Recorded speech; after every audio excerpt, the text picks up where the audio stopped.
Hello everyone, welcome in. My name is Vesper Fortune, that of fortune, which of fate. How are you all tonight? Welcome to the Sacred Night. Well, welcome to my shop in the Sacred Night. I hope everyone's doing well. If you're new here, welcome. If you're not new here, welcome back. Here we change fate through me screaming at video games and drinking copious amounts of tea. Hope everyone's doing well. Tonight we are getting spooky. We are starting off the Spooktober.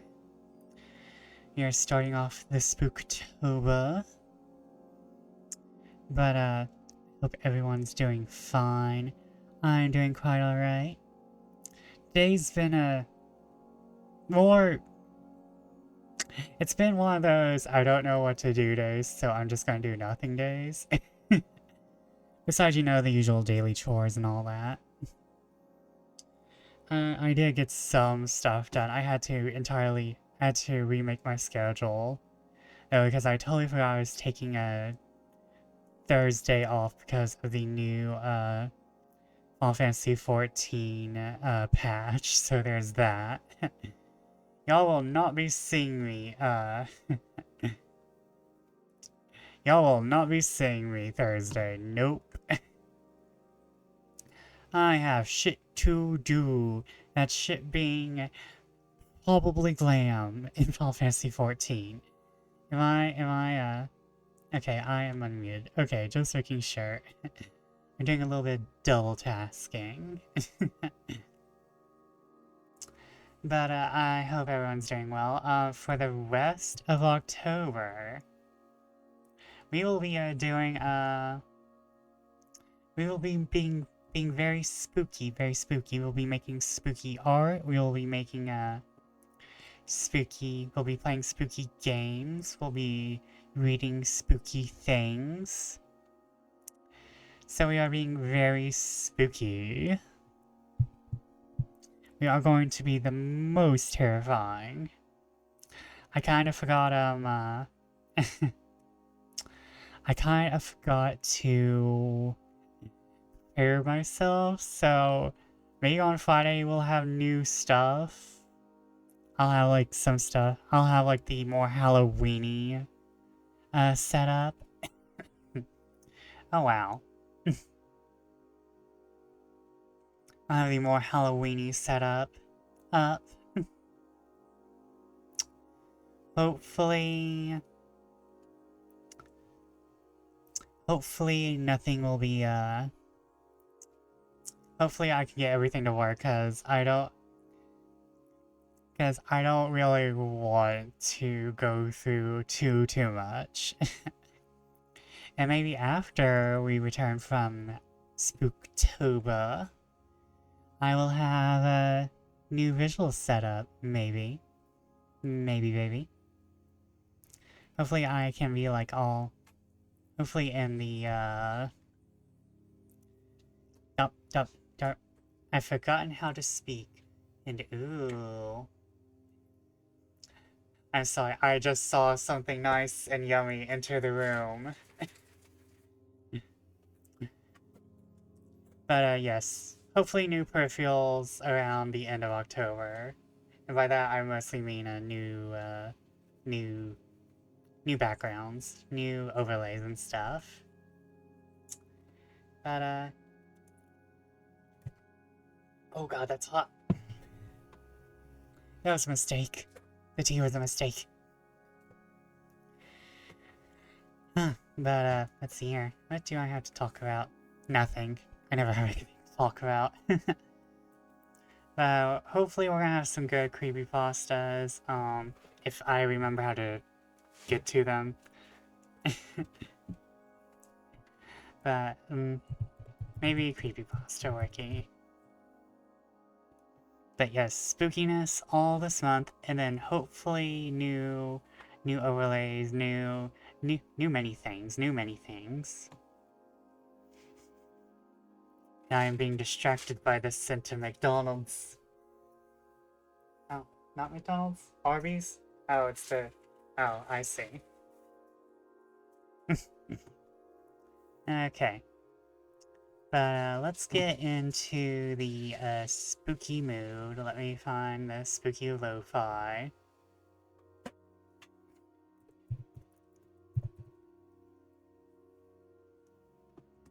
Da-da. I don't know why, but my Twitch is showing last night's messages for some reason. Because I did not close Twitch. Okay, spooky lo-fi. Oh wait, hold on. Let me turn this down. Mute.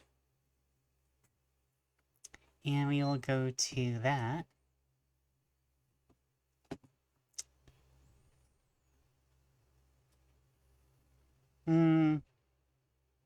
That is not spooky enough.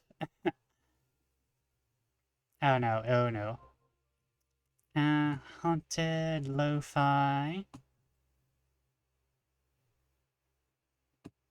I mean, that's spooky enough, but it's same old spooky.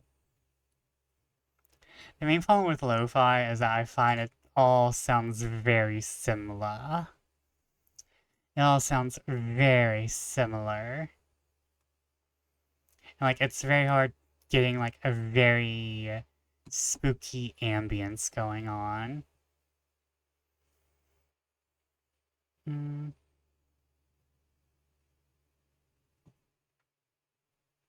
Ooh, this is nice. This works. Oh wait, you can't hear because I have desktop audio muted. Okay. There we go. So, even if I don't look Halloweeny right now, I'm definitely in the spooky mood. Though to be frank, once pumpkin spice season comes around, I'm just automatically more spooky.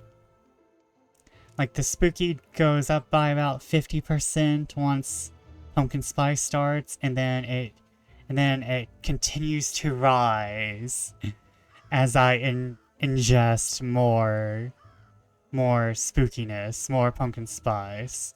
The higher the pumpkin content, the spookier I get. Though I'm already naturally sitting around at a spook rating of like 10. I naturally sit around very high spook ratings. Mostly because I ingest horror. Oh no, is this AI generated? Is this AI generated art? I can't support that.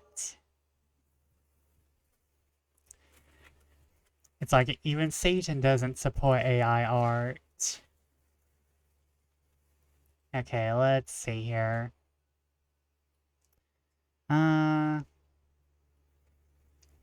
Lo-fi for witches.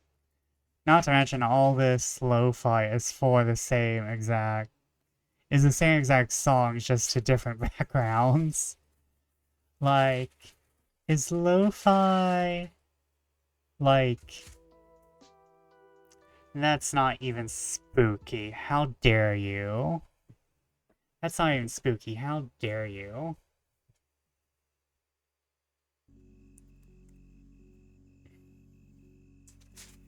Like, how dare you?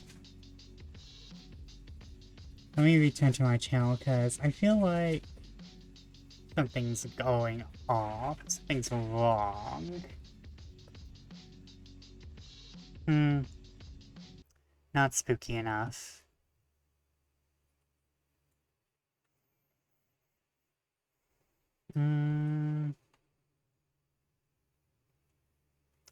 Where's my spooky?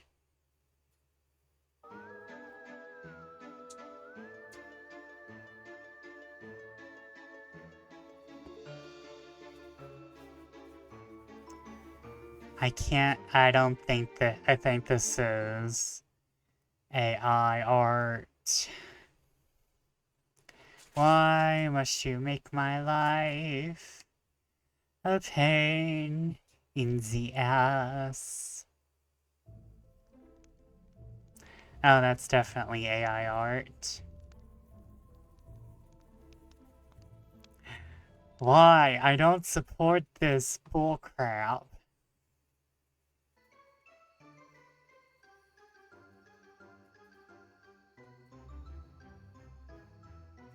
I'm just going to go...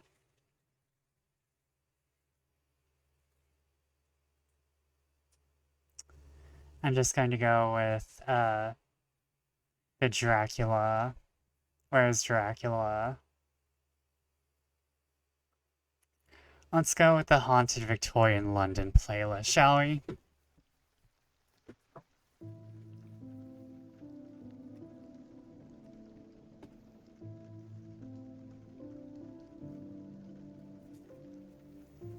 There we go.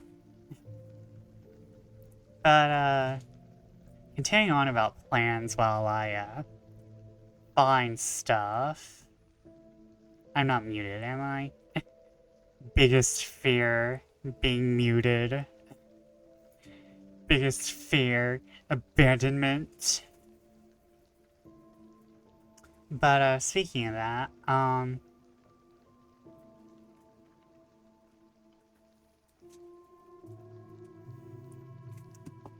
speaking of that,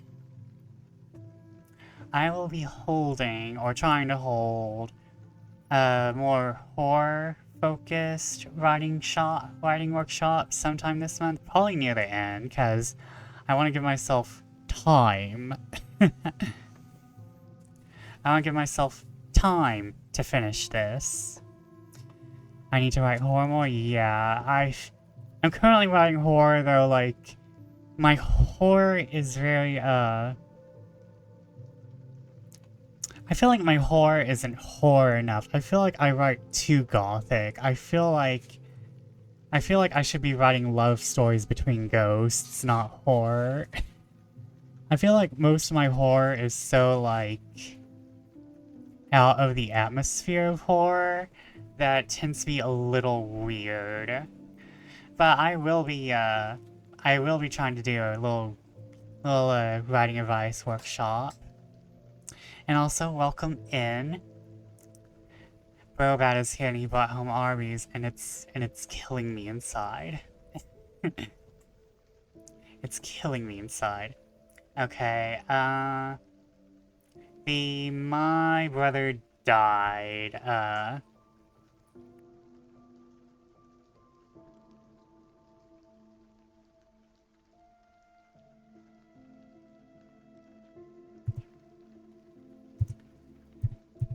my brother died, no sleep.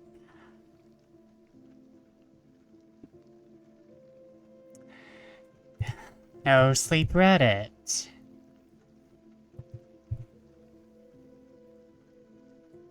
Horror is one of those... Horror is always a genre I want to write. But like when I try to write it, it turns into something else. Yeah, I can see that happening.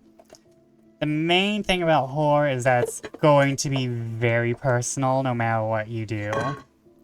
Like, trying to appeal to everyone else's fears is going to be a very, it's a very Herculean task, so it's just better to write about personal fear and hope someone relates to it. Is this it?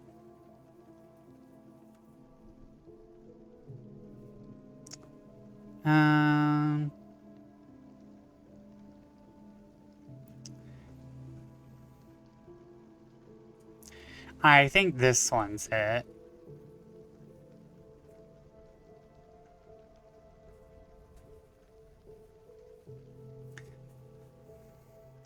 Yeah, this one's it. Oh, I forgot how long this one is.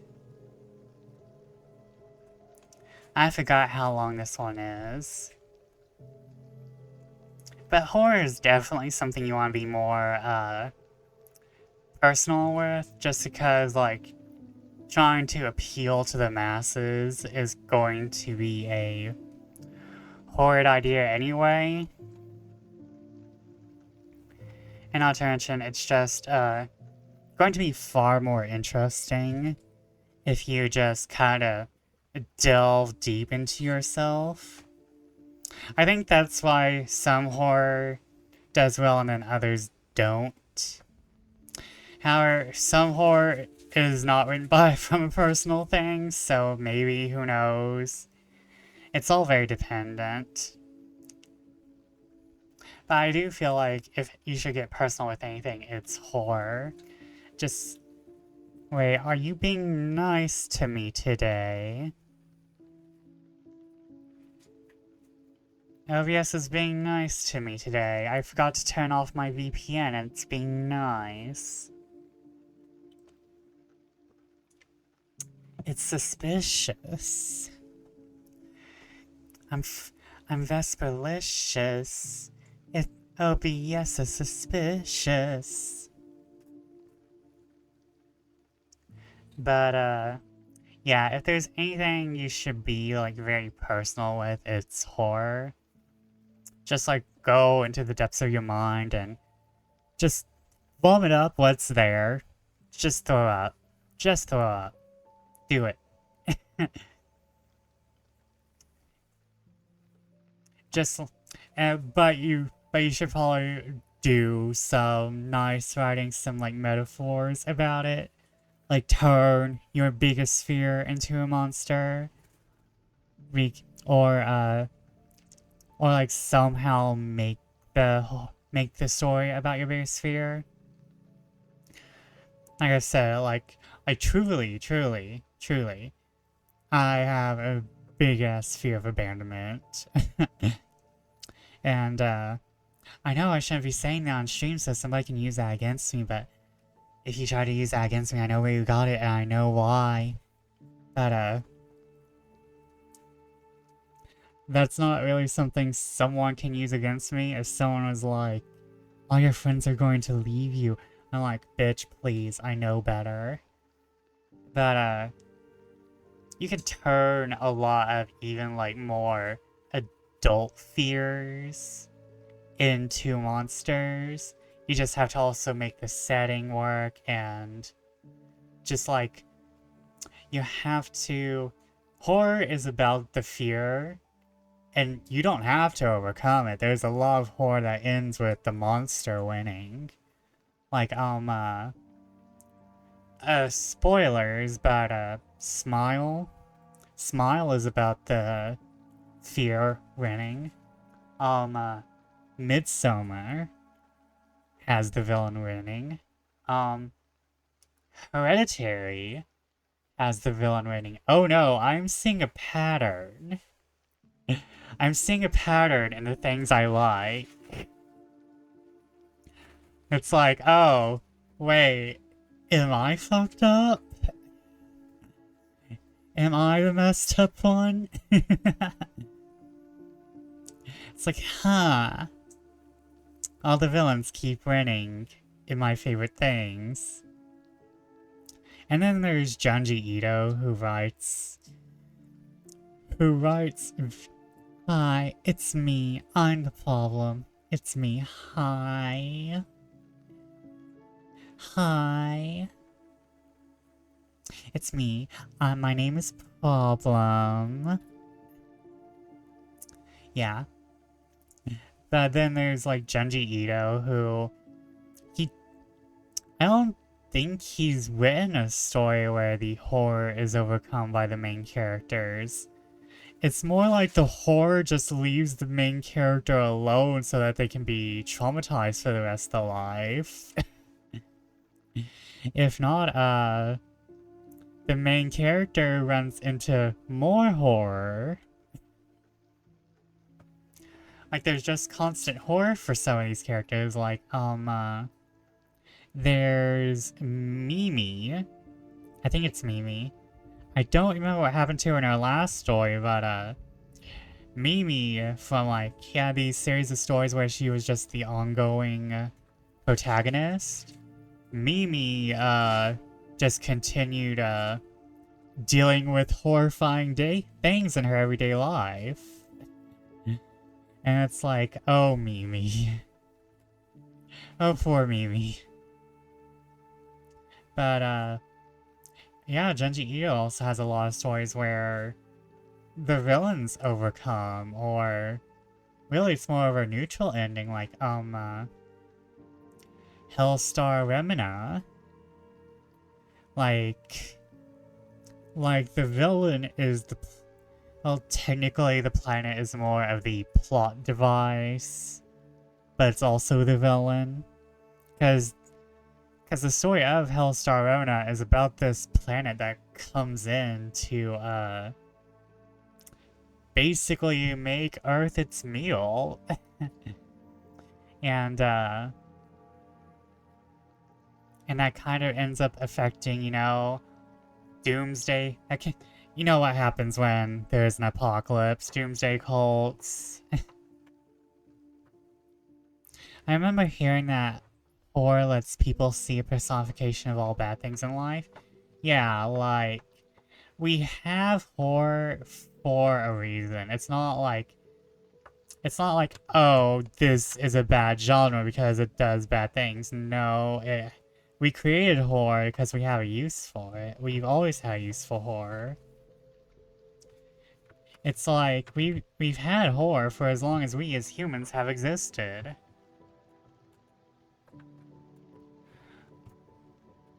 Like, it's a microcosm of the faceless, scary things in life. Exactly. Like,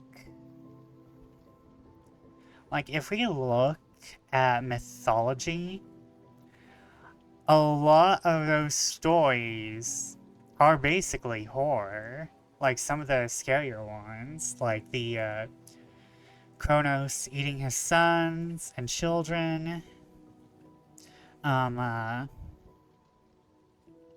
Let's see here. I can probably grab some random ass story from Norse mythology and it'd be horrifying. Well, technically the origin story for Norse mythology includes, like, murder. Like, the universe was started out of, like, killing this dude and dismembering him and throwing his appendages everywhere. Like, technically, some parts of mythology are splatterpunk. Some parts of mythology are splatterpunk. But, there's always been horror. Like, it's not anything new. It's just been, bettered over time.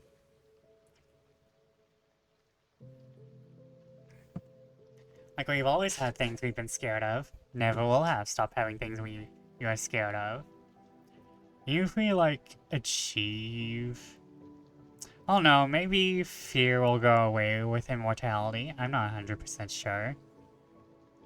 Maybe fear will go away with immortality. It makes sense. Unless you have kind of like conditional mortality, where if you get injured, you can still die. But I would assume if we ever achieve immortality, it would be unconditional immortality, because what's the point of conditional mortality? What is the point of immortality if it's conditional? What is the point of mortality if it comes with terms and conditions? What's the point of mortality if it's like a cell phone contract, you know? What is the point of AT&T immortality?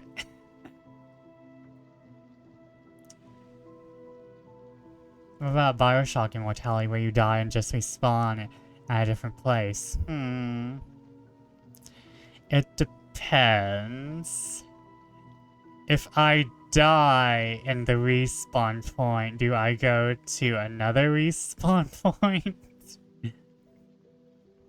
Because I would hate to just have my life be like a person spawn camping me.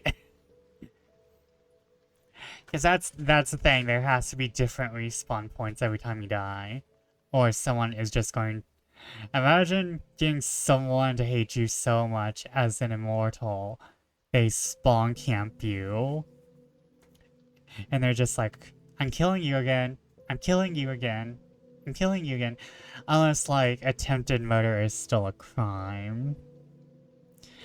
Spawn camping would have to be a crime in that world, I would think. like spawn camping would have to be a crime you can be like sued for and then put into jail. Yeah, that. Oh my god, that kind of just.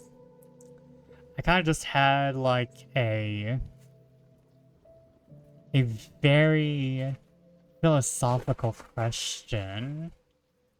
I just have a very philosophical question into my head. If immortality becomes the norm, what would you do for criminals who are totally flipping awful?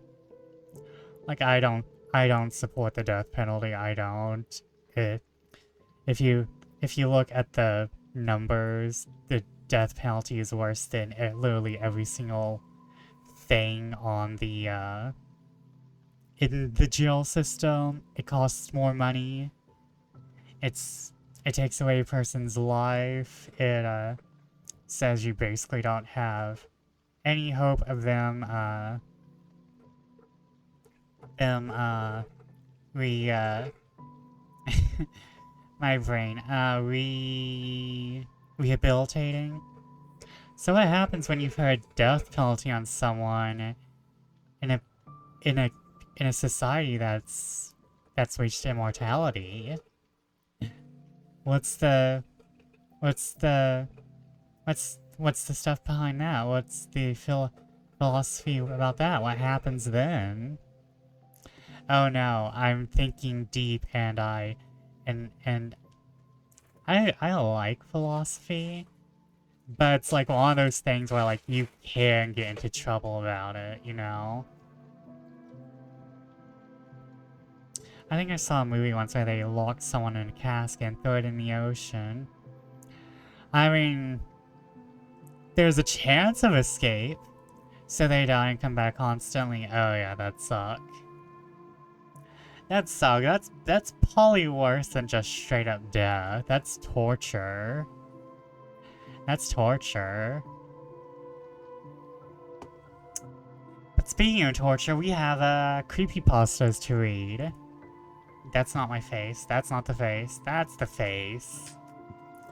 This is my face. Okay, actually, you know what? I don't need my phone. Ah! You didn't hear that. I actually don't need my phone on tonight, because I can just read creepypasta while in OBS. I don't know why I'm doing this. I'm such a silly goose. I'm on my silly goose pills. And by that, I mean tea.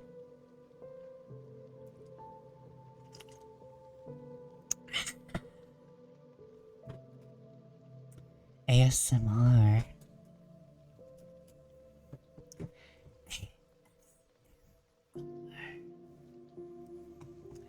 Okay, the first one we're going to read tonight is... I'm just going to call it My Brother Died. I'm just going to call it My Brother Died. But this is... It's fairly new in terms of creepypastas. It's one of the I think it's technically one of the last ones, that's considered a classic, maybe? Spoilers? Gasp! He died, and it's right in the title.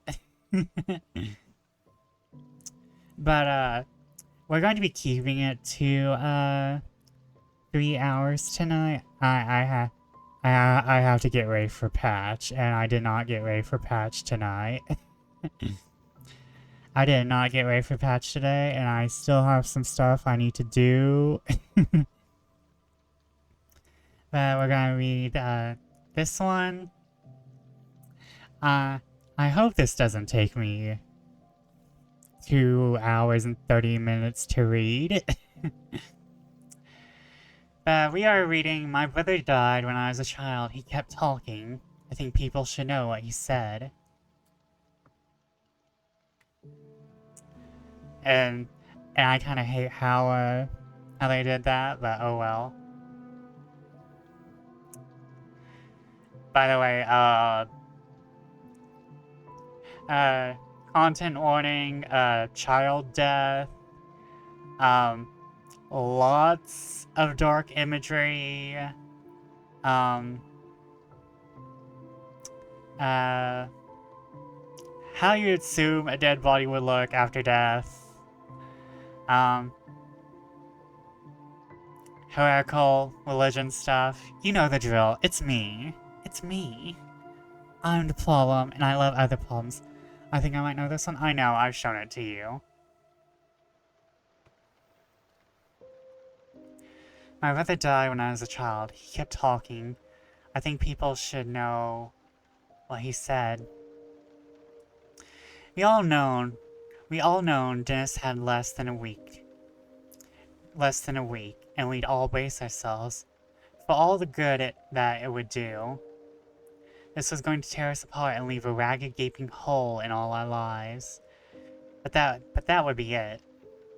It would fit within our understanding of things, and we would all assume he went wherever we thought people go.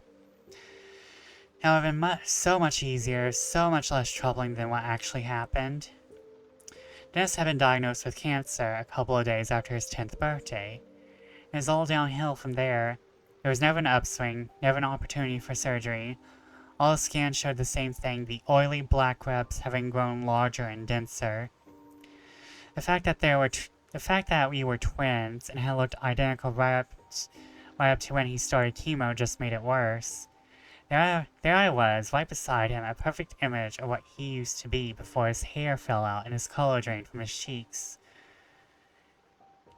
And his cheeks sunk down into his skull.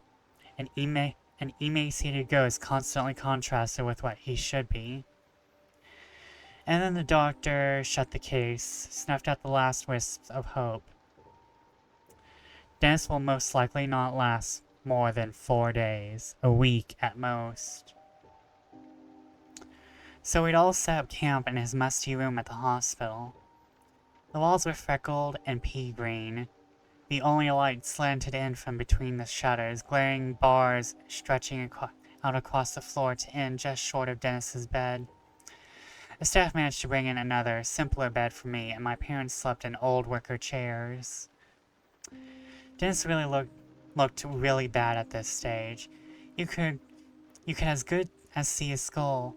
We all wanted to talk to him, to make the most of whatever time was left, but he slept for most of the day, and when he woke up, there'd just be silence.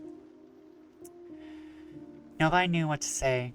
There were no right words, and there was this underlying fear that the moment anybody interacted with the situation, it'd somehow make it real and it would hit everyone.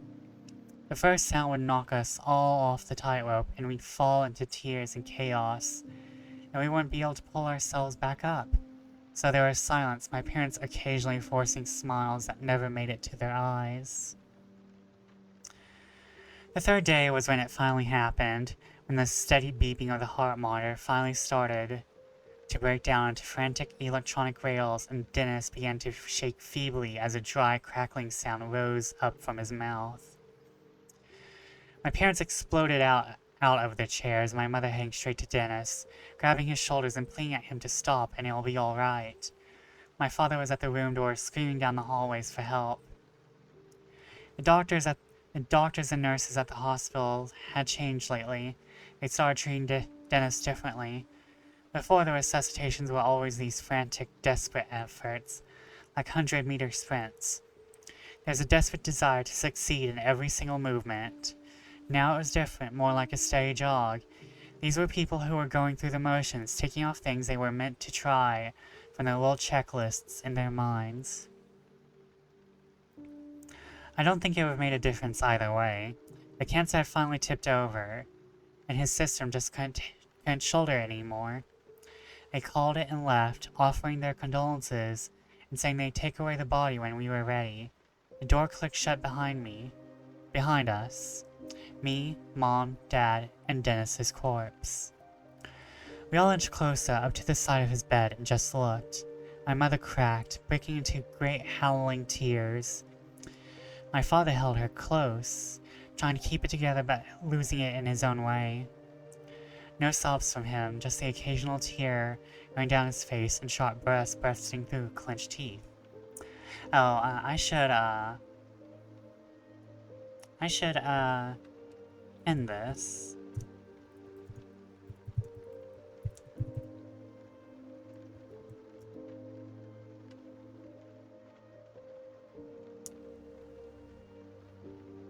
There we go.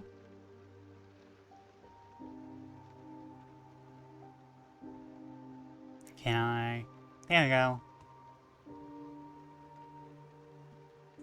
Sorry about that. I totally forgot.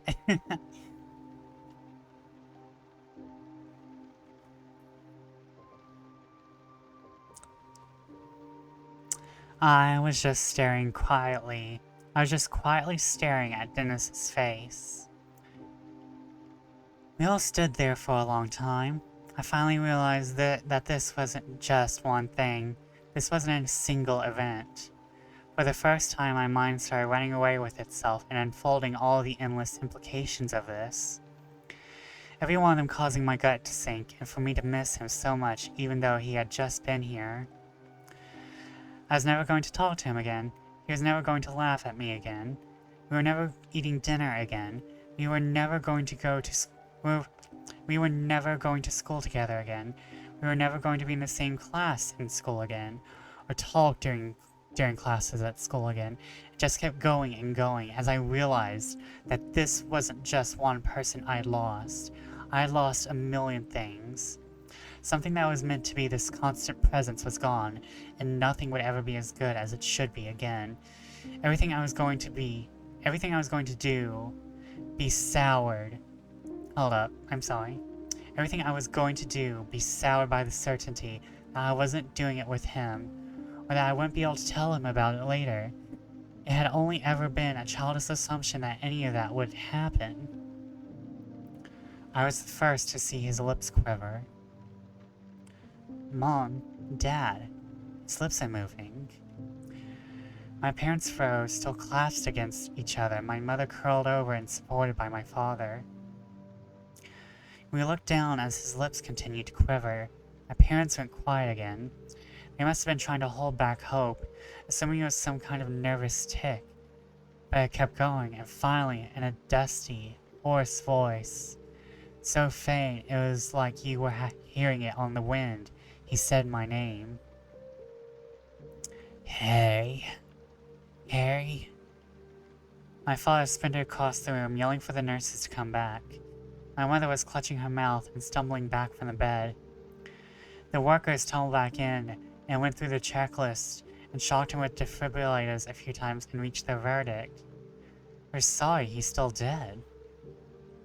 But I heard him talk, said my father in a small, pleading voice. Look, it could have been gas escaping. But, said my father before a tiny scraping sound cut through the room, everyone turning towards its source. It was coming from Dennis, halfway between a sigh and a croak. Hold on, let me get a drink.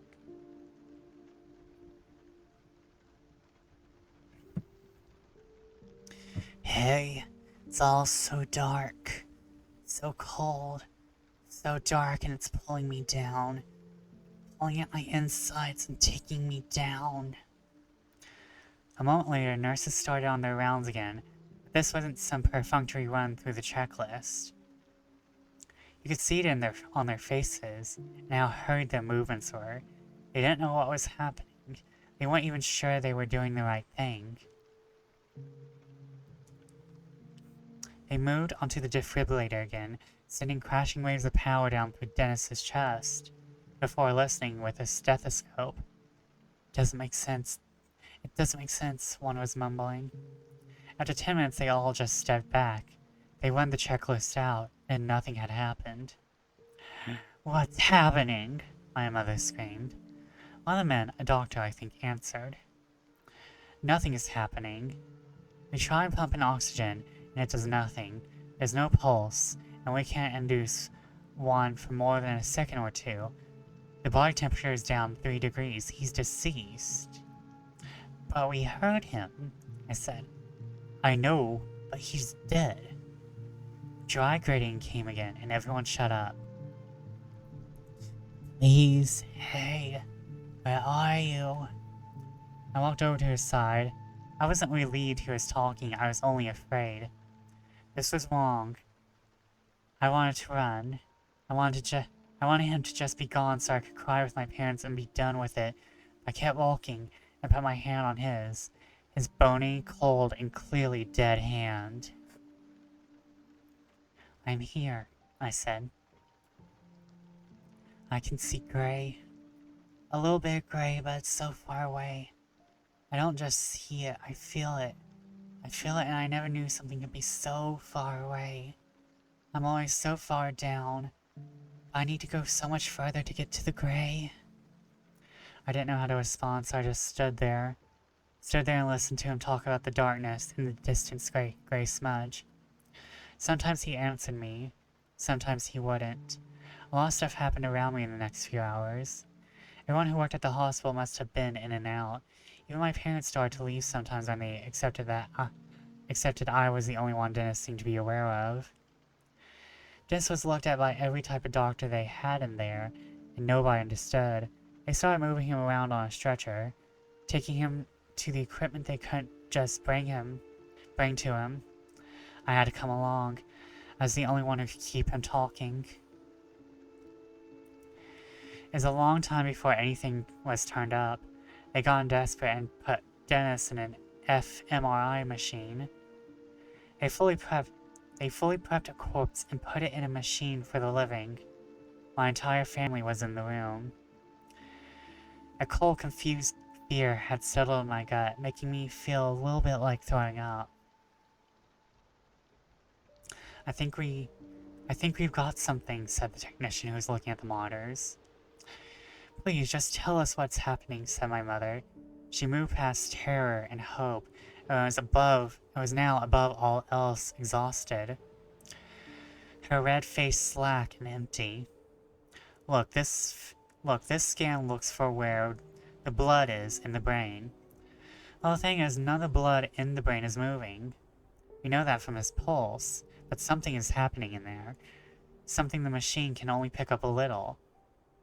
But there's some kind of activity. Now, I can't be sure, but I think the activities cluster around some of the parts that control movement. Everything else is totally dead. He's obviously conscious. He's using complete sentences, but... But what? Said my father. But it's like whatever's doing the thinking is somewhere else, still interacting with the stuff that does the talking. That's exactly right, came a voice behind us. I looked over my shoulder and saw an old man in a gray business suit. He had a well-trimmed silver beard, and was all around a strange contrast to the clumsy chaos that had engulfed the hospital. Who are you? Said the technician.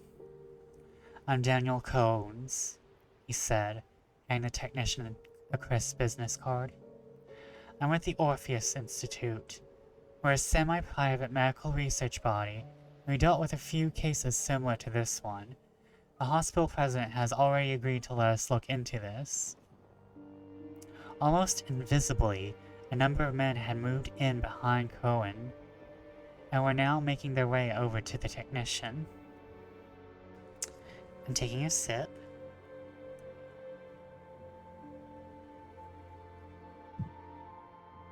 Oh, that was more of a gulp, but...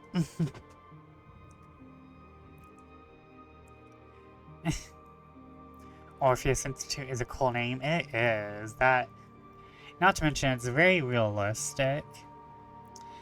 Like people are like, oh, these edgy named places, they can't be real. Listen. There are places named like that, and there are also places named like Mount Doom. Yeah, plus what Orpheus did in mythology, yeah. That kind of like goes into what I was looking into earlier today, and how Jesus is technically in the SMT universe, because Because there are a lot of not reincarnation stories, but going to the realm of death and then coming back. Which is very on point. And not to mention, there is likely a group of people researching the afterlife, like scientifically. We probably don't know about it. They probably have government backing, because if anything deserves government backing, it's probably afterlife research. But yeah, this definitely falls into Orpheus themes. The themes of reincarnation and coming back from death. These men will help explain the confidentiality situations surrounding issues like this. We'll handle the boy from here. More men, these ones in pure white scrubs that had a strange logo on the left breast, got Dennis back on the stretcher and led us all into the hallway. We followed wordlessly, never thinking to say anything because at least these new people represented new possibilities, a completely new road that might lead to an explanation. They lulled Dennis into an operating theater and my mother gasped. "Look, just what are you doing?" said my father in a husky voice that made it obvious he was still holding in tears. Cohen's, who had been striding ahead of the stretcher with a speed that belied his age, had stopped once we got to the theater and was now taking deliberate care to look all three of us in the eye. We were still in the hallway, the operating theater door shut behind us. He answered in a low, comfortable tone. "We are not performing surgery. It's just the quietest part of the hospital. There are no distractions in there.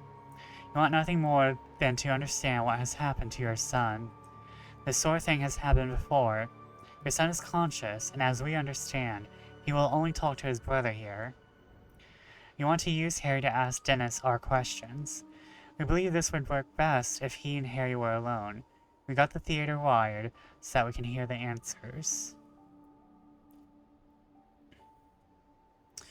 My parents didn't say anything for a while. My father broke the silence with weak, staggered words. "Do you think he might come back? I know that even if he does it, it won't be for long, but I really like him back for however long. I didn't say enough. I wasn't big enough to say the things we had to say to each other. If such a thing is possible, I swear we will do everything in our power to make it happen.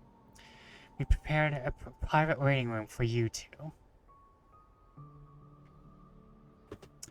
Cohen gestured down to the turn in the hallway. There were two people in white scrubs standing there. "Pete and Shirley will lead you there, if you would please go with them." My parents began to shuffle down the corridor, my mom still buried in my father's side. My father kept throwing looks back over his shoulder at me, like he was afraid I'd vanish. Soon, they were gone, and I felt Cohen's hand come down on my shoulder.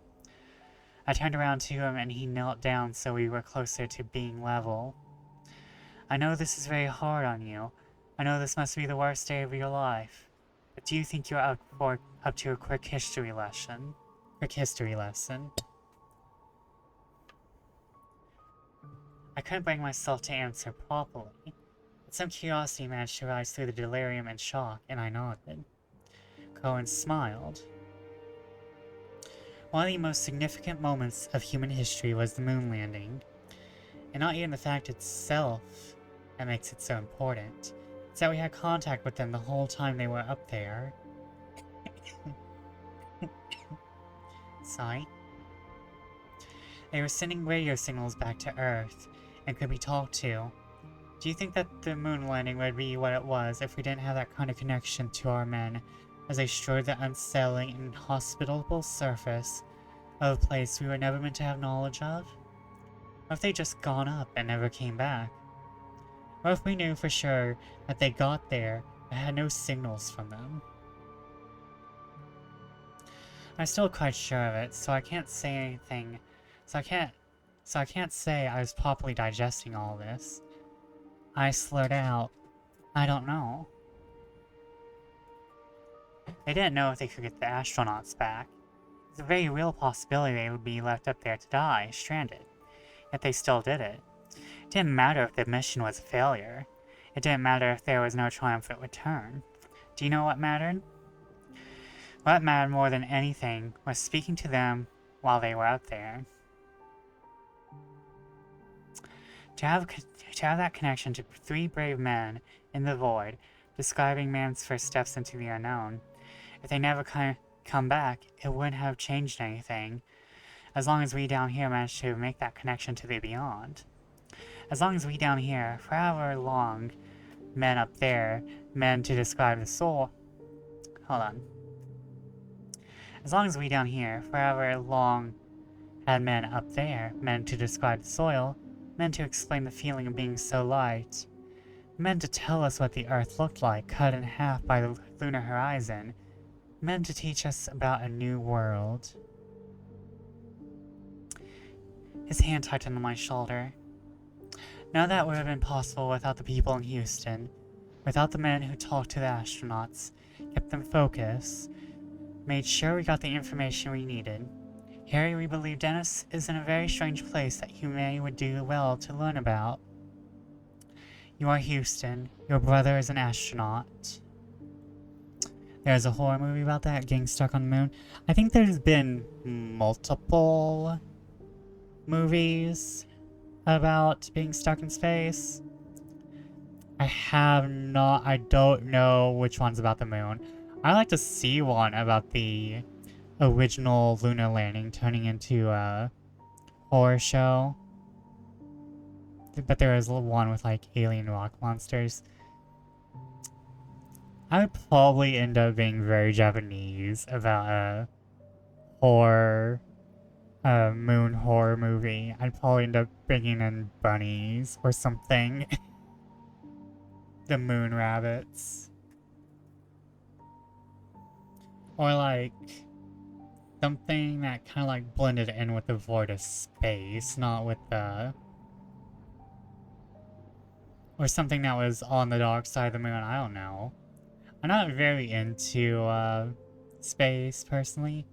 Not as like a sci-fi person. I like space in fantasy. I'm a very space fantasy person. I'm very much I treat space as a literal sea. I like space pirates, spaceships that are shaped like pirate ships. I'm not a Mass Effect person. Well, it depends. Like, there's Star Ocean, which has magic and stuff, but it still uses more high technology. Can't forget Elden Ring. Does Elden Ring have some space stuff? Well, technically it does, doesn't it? I like to see a sci-fi Soulsborne. Oh yeah, it does have aliens. Yeah, it has those star people. They're very scorpion centipede bosses. I need to play that game.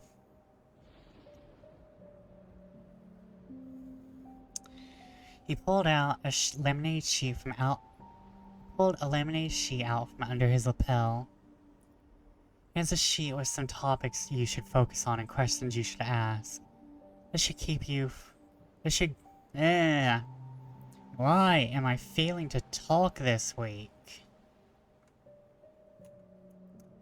This should help you get the most useful and needed information. The most important thing is to keep him talking.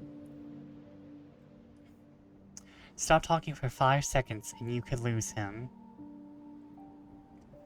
I accepted the card, having given up on reaching a decent understanding of the situation. He ushered me into the operating theater and shut the door behind me.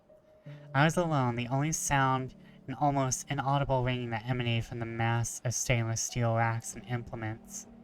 The cold, sturdy operating table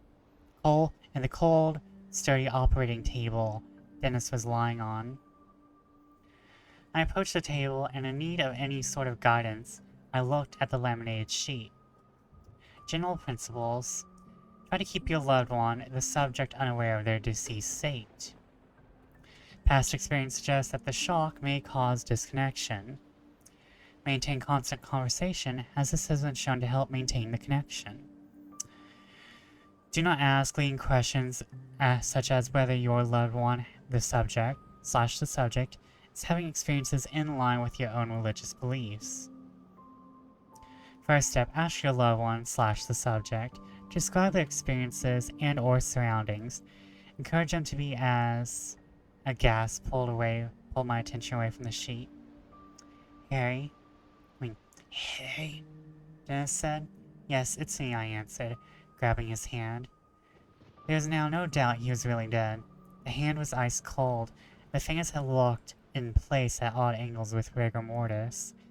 His entire body had gone, from the sickly rot of the dying to the rain cloud shade of the dead. I got to the ground, laying down easy, like a leaf. Cold. I'm standing there now. Dennis, can you describe where you are? It's gray, but it's more real now. Solid. Gray sand underneath, gray ocean behind me, gray clouds above. Don't remember. Going through the clouds, but they're there now. The clouds. Oh.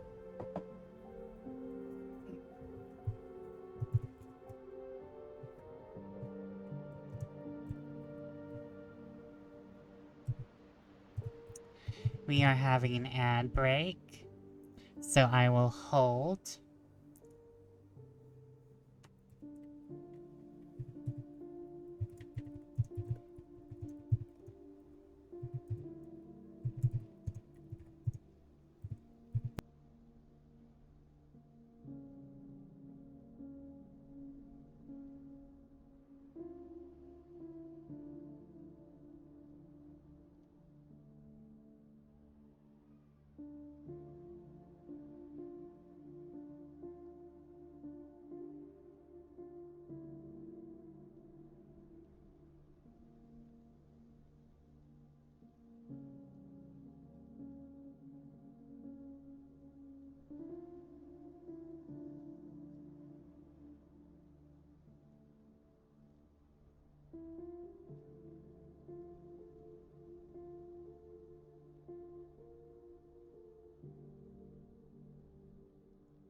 I muted myself somehow.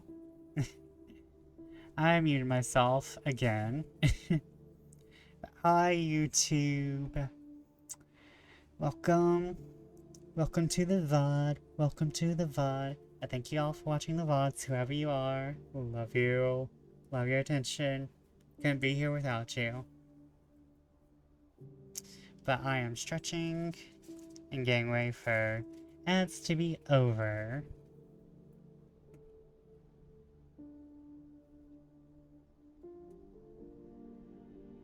Just answering messages.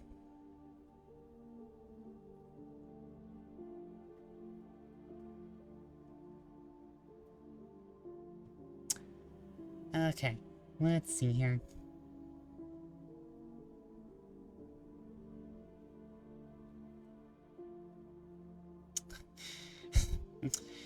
At least Nightbot is working. I kind of hate how there's not anything coming up between it though. But I'll deal. And 30 seconds. And more stretchies. Rolling the back, rolling the back.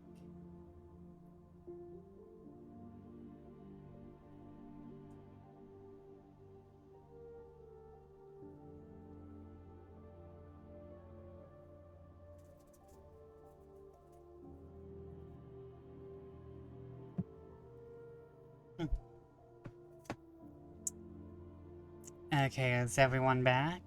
Is everyone back? I'm gonna give it just a few more little seconds just in case, for some reason, ads are misaligned.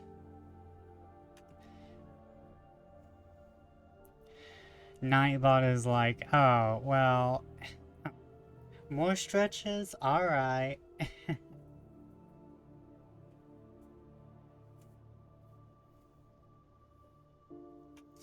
You know, I wish there was more interactivity with Twitch and other, places. Like let's say if someone bought me a gift on phone, then that person wouldn't get ads for however long. That'd be nice. Though I don't think Throne and Twitch are 100% interconnected. I think Throne is probably, but yeah. I swear, like if I get like super famous, I'm going to like start a brand new account and be like, go follow this one. We're not going to apply for partner. We're not going to apply for affiliate. We're just gonna do this without ads. That's what I do. I'm not sure if if emotes would work though. But okay, let's continue.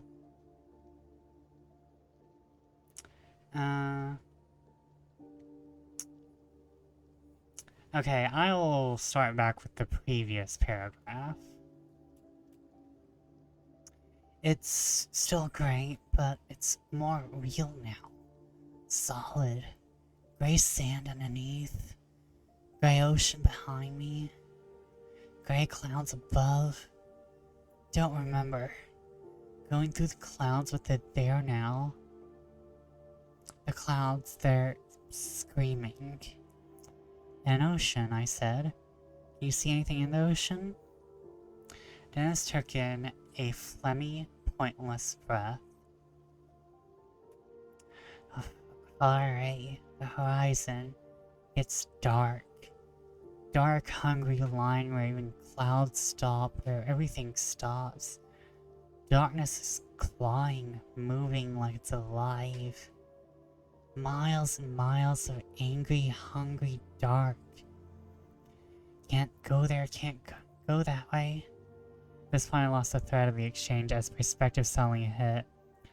All things I didn't understand, and the fact that whatever Dennis was, he wasn't alive. I broke, crying and wailing, and digging my hand into his bare, emaciated ribs, cold like meat straight out of the fridge.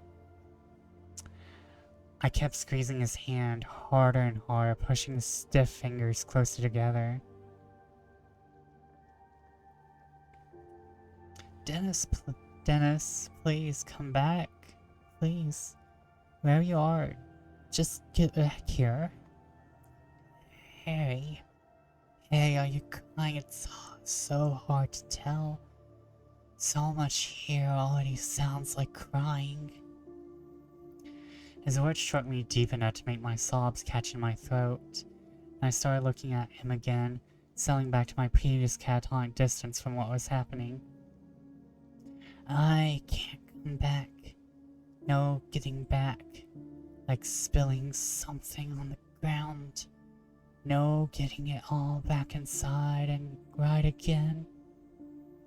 It took a few seconds to force myself to accept this, but I carried on, hoping that I maybe could steer him towards some sign he was wrong. That's in the other direction, away from the ocean. That's the way I have to go. If I try and swim, the darkness will tear me up. Shred away everything until only my pain is left. Then I'll toss that into the clouds. And I'll scream. Dennis, tell me what's in the other direction. Just the sand. The gray sand, on and on. Not many bad things yet, not many bad things to see yet. There'll be more when I get where I'm going. I'm going to start walking now, Harry. Where are you meant to be going? I said. I started digging my nails anxiously into my forearm. There was something nauseatingly, dreadfully true about everything he was saying. It was like the first time you learn that the world is round and feels weird for a few seconds, but soon you get used to the idea, and you see its truth. That's the big mistake, and it doesn't matter how flat the ground feels. It doesn't matter how little it makes sense, it's true. And he just kept talking. I can see another person. Can you talk to them? I said, trying to keep my voice steady, feeling like I shouldn't be the one who couldn't keep it together. I suppose I could, but I can't. What do you mean? It's just not a talking kind of place. We were supposed to have done all our talking before we came here. Now we should just keep quiet. But you're talking with me, Dennis. But my voice isn't here. My voice is all the way up there with you.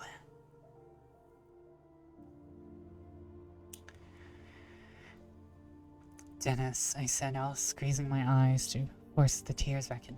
Dennis, please, tell me what's happening.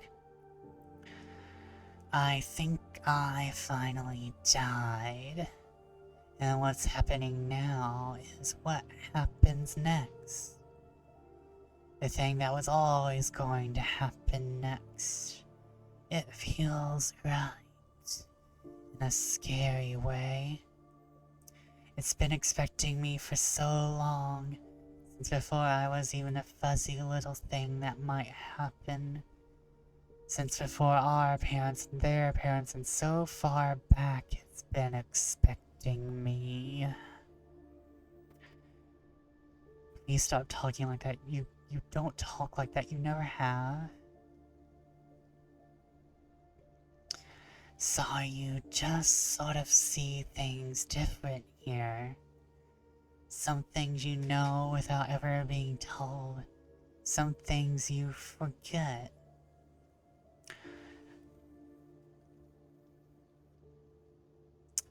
I couldn't think of anything to say and started worry, remembering that if I left pauses too long, he could stop answering. Hey, said Dennis, the edges of his mouth strained out, awkwardly imitating a smile.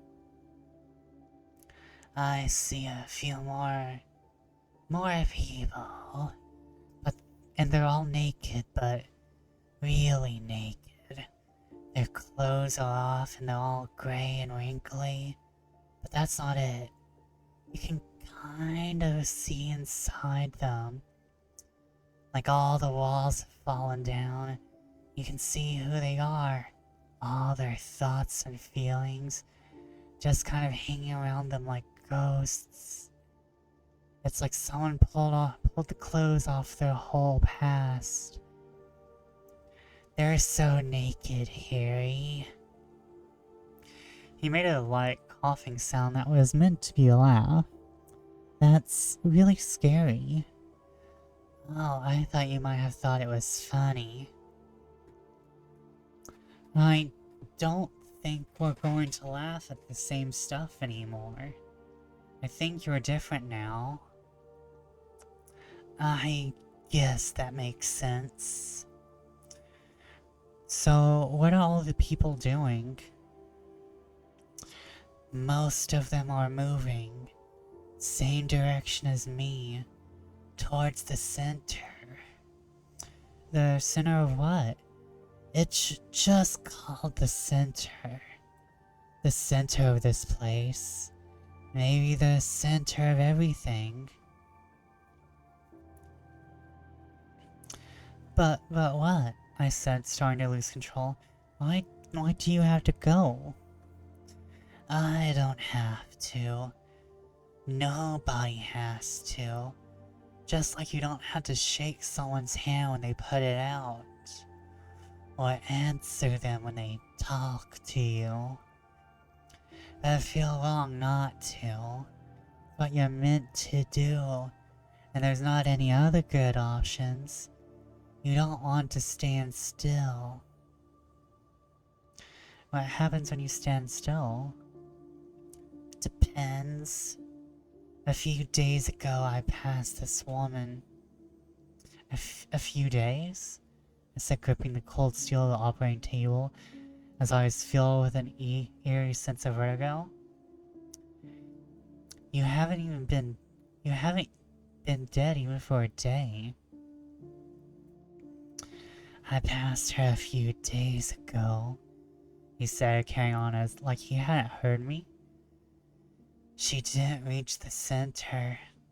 She just sat down, started going her own way. She pulled one side of her rib cage out and it's all stretched, spreading up to her left so high, stretching out the arm, grabbing its corner. Most of her skin started to get hard and flaky like old wood or crumbling stone. I can see herself. Musician, liked music. Kinda thought her life was like a song. Sometimes it repeated itself, some bad notes here and there. That was pulling itself together. She was reaching the chorus and it ended. It was over so fast and she can't accept it. She picked a sharp rock off the ground. She started scraping it past her ribs like a huge harp or something angry. Trying to make music. The song going, but it's an awful sound. Sawing bone, it's never going to replace what should have come out. She's already grown into the ground.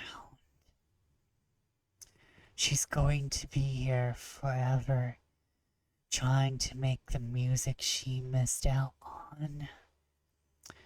There was nothing to say to that, so I just went quiet for a while, assuming he'd keep talking. He didn't. Dennis. No answer. A terrified jolt went through me and I started slamming my fist into his chest. That takes a lot out of me. Let me get a drink.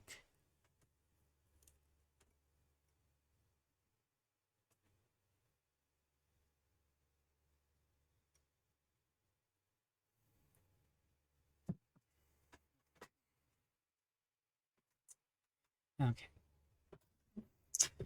Dennis, come back. Dennis! A growl tore out of his mouth and his frame thrashed upwards, causing me to jump back and tumble down onto the floor, smashing into surgeon shelves and causing gleaming surgical instruments to rain down around me. I didn't have time to think before I forced myself up again and bent over the operating table to stare desperately into my brother's eyes. I took his hand again, squeezing it as hard as I could.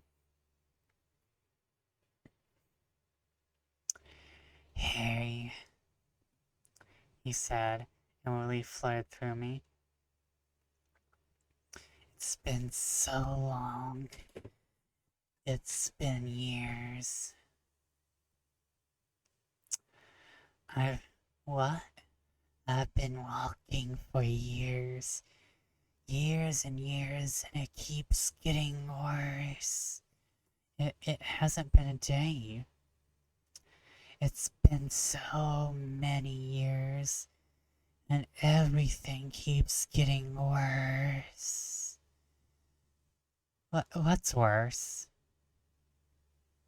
It gets worse closer to the center. There's so many people now. Thousands. Oh. My music stopped. There's so many people now. Thousands. Tens of thousands.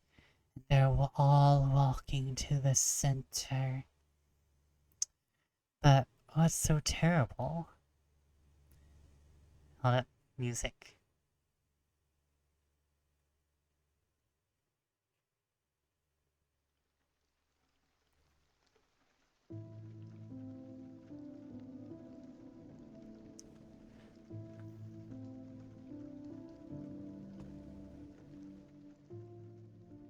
just adjusting volume levels because I didn't know I had my music that high. There's more, so many more, like the girl with the harp I told you about. Stuck in place trying to fix what happened. Angry about what happened. Rooted to the ground, moaning. Calling out names of the people they think did this to them. Sometimes a few join up, and when they all get hard and crackly like old statues, they start to grow together, start to feel each other's pain. Sometimes there's mountains of them, entire landscapes of people crying about how unfair it all is. I'm still walking.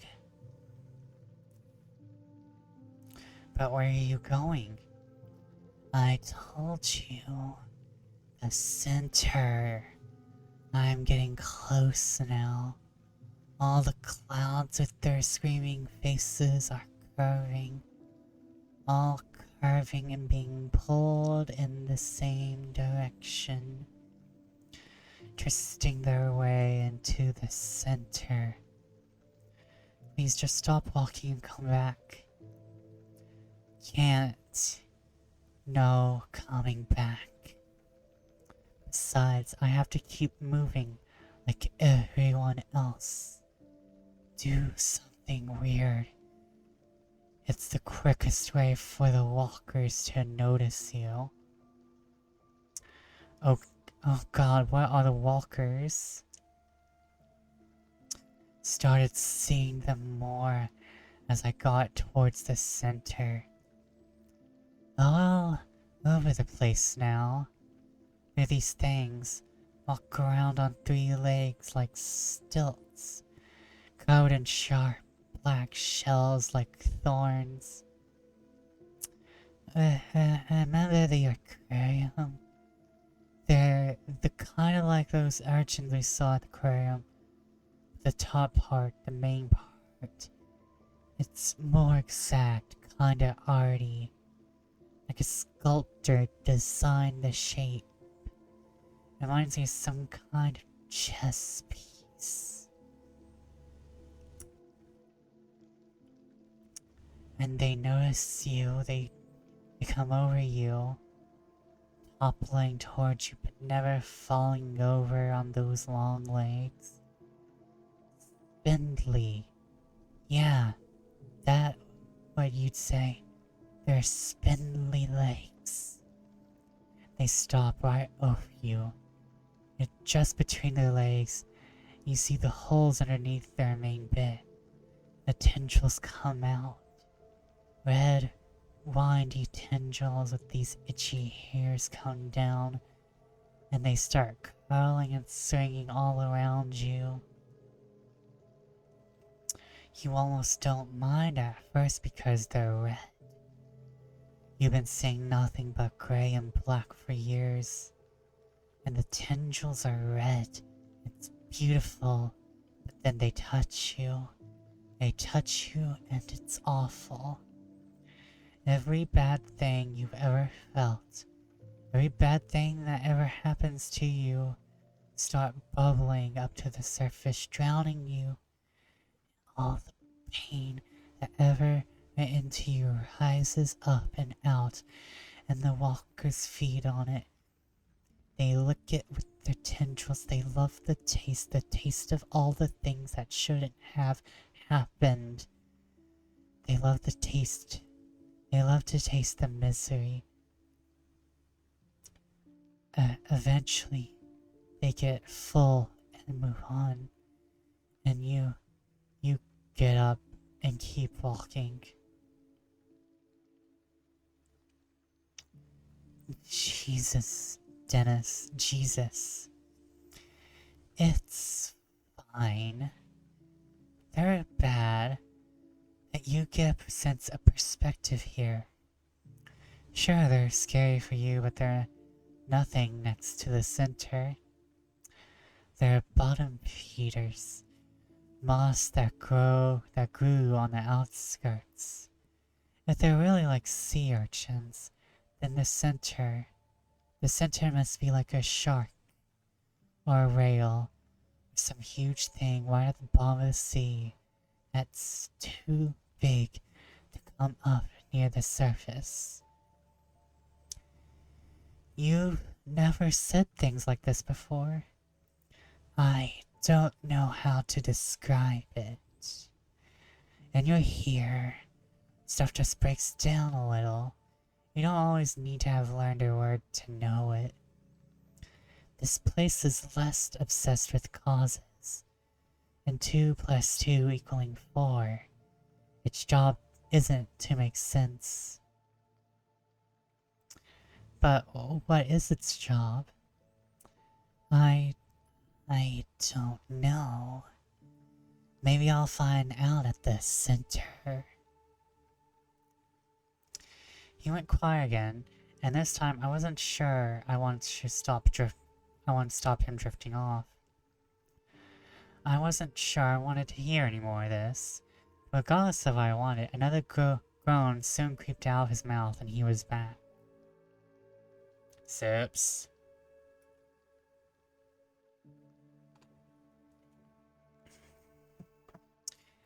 Shit, I see it now. I see the center. His hand began to close, slowly but inevitably, around mine, overcoming the rigor mortis to press in on my fingers like an iron vice. I kept trying to get out, almost yanking off the table, but I couldn't even budge inside the agonizing grip. It's inside this huge thing like a beehive, floating above the ground. It's gray too, gray and covered with streaks and ridges, like it used to be liquid and hardened, or it's made of rab or something. So big, Harry, I've never seen anything like it. All the clouds are swirling down into the hole at the top of it, still screaming. Hundreds of holes, messy, ragged holes, pitch black on the inside. Bigger than cities here, and everyone's heading towards it. Thousands and thousands swarming under it, pushing against each other to climb the bridges. Messy bridges from the ground right up to the holes, right into the pitch-black centers. And there, Harry, I'm here. Please, I said, whimpering with the pain in my hand. You can't go in. There's nothing good in that place. I knew this was a fact, not because of the description, but as a gut feeling. I knew that I knew what he was talking about was real and fundamental, as an important part of our existence as the sun and the moon and birth, but bad somehow, dripping with wrongness to its core. Where else is there to go? I am at one of the bridges. Please, you can come back.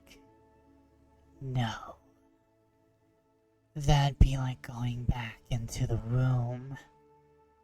Can't be done. This is what's next. Oh. What? Why? Oh God. I'm starting to feel something. I think the center's doing it. I'm getting bitter. Every mean, spiteful, everything angry in me. It's swelling, spreading out, smothering the rest of me. I'm so mad, Harry. I'm getting so much smaller, and my hate is getting so much bigger.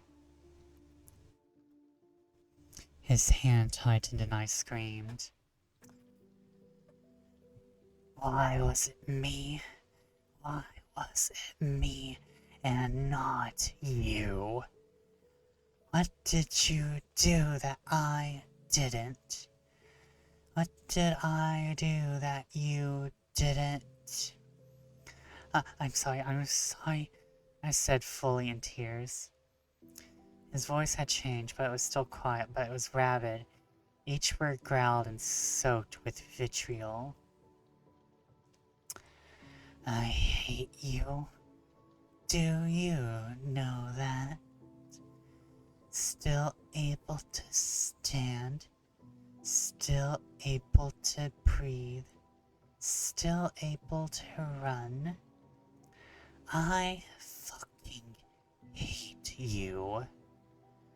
I was hurting all the time. You just stood there feeling sorry for me. You couldn't feel any of it. Just waiting to see me die so you could fuck off and do everything I never would. I was yelling and screaming for someone to come in and help. I almost pulled Dennis off the table, his torso hanging over the side, held straight by whatever force was allowing him to squeeze his hand. In all this, his eyes were as dead as they had always been. And then he went limp. His hand let go. His back sagged, and he crashed to the floor. He'd broken 3 of my fingers, but shock was keeping it distant. I threw myself down onto my knees to see his face, slapping it and looking for any sign he was still there. He gasped again, fainter than ever now. Oh no. Oh Jesus. I'm inside. It's so much more worse than I thought. It's beyond worse. It's so far past the worst. I thought something could be. Please, Dennis, listen. Please tell me what's happening. It's the center. It's so big. Big and floating around above me. It's so much bigger than the hive. So much bigger than what's inside. The whole inside is so much bigger. It's so big. It's gray too. Always gray. Gray and cracked like the stone. All over endless miles of it. His voice had changed. It was whiny and small and afraid. It's hurting me, Harry. It's hurting me, Harry. It's hurting me more than I've ever been hurt, and it hasn't even noticed me. Please, the man told me you need to describe it. He said if you kept talking, you might stay. So big. His voice was wobbling and breaking like he was crying. Its fingers are bigger than skyscrapers, and it has so many fingers, millions. And ribs. Body is all ribs, or are they just fingers all folded up? I don't know. There's so many, so big, Harry. And the masks. Jesus, the masks. What masks? The masks.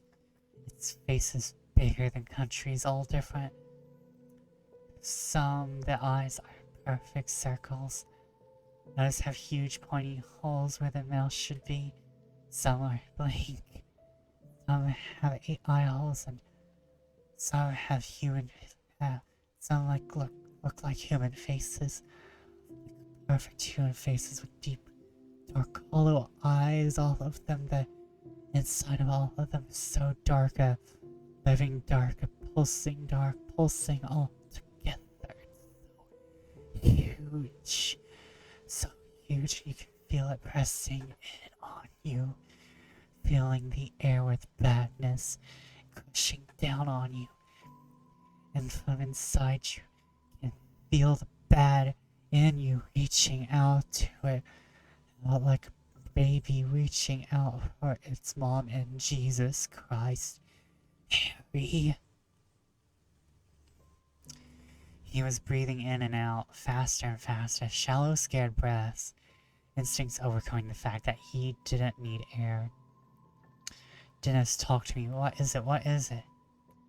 It's not the devil. No. That's what I thought it was at first. But it's not. It's more like God. It's like if God hated everything. His breathing hiked up again. Oh, Jesus. It sees me. Please promise me one thing. Just one thing, please. What is it? Please don't ever die. One last breath rolled out of his mouth. I tried everything to get him back, everything I could think of. In an animalistic burst of desperate energy, I hit him, shook his head. Shook him, pleaded. But he was really gone this time. I knelt there in the room for a while, his last words carving into a deep part of my mind I knew I could never dig them out of. The next few hours, in fact the next few days, were kind of a blur. I remember men in the Institute's white scrubs coming in and dragging me away from the body. I remember getting my hands seen to and put it in a cast and sling. I remember Daniel Cohen sitting me down in a bright white room, interrogating me. He called it a conversation, but it was an interrogation. A warm interrogation by a man who could be kind if it meant getting what he wanted. He asked me if I had any visions or any strong sensations, if I thought Dennis was telling the truth, if I could explain the ways in which Dennis was acting differently than he already was. I was detached and drowsy from exhaustion and trauma and pain from my hand and just answered honestly. At the end, Cohen's made me memorize a phone number and sign a load of confidentiality forms, making it very clear that not a word of this could leave the hospital. I was to call if I started experiencing any phenomena I thought were related to my Dennis. And finally they left. My parents and I took a taxi home. We didn't talk about what happened after Dennis died.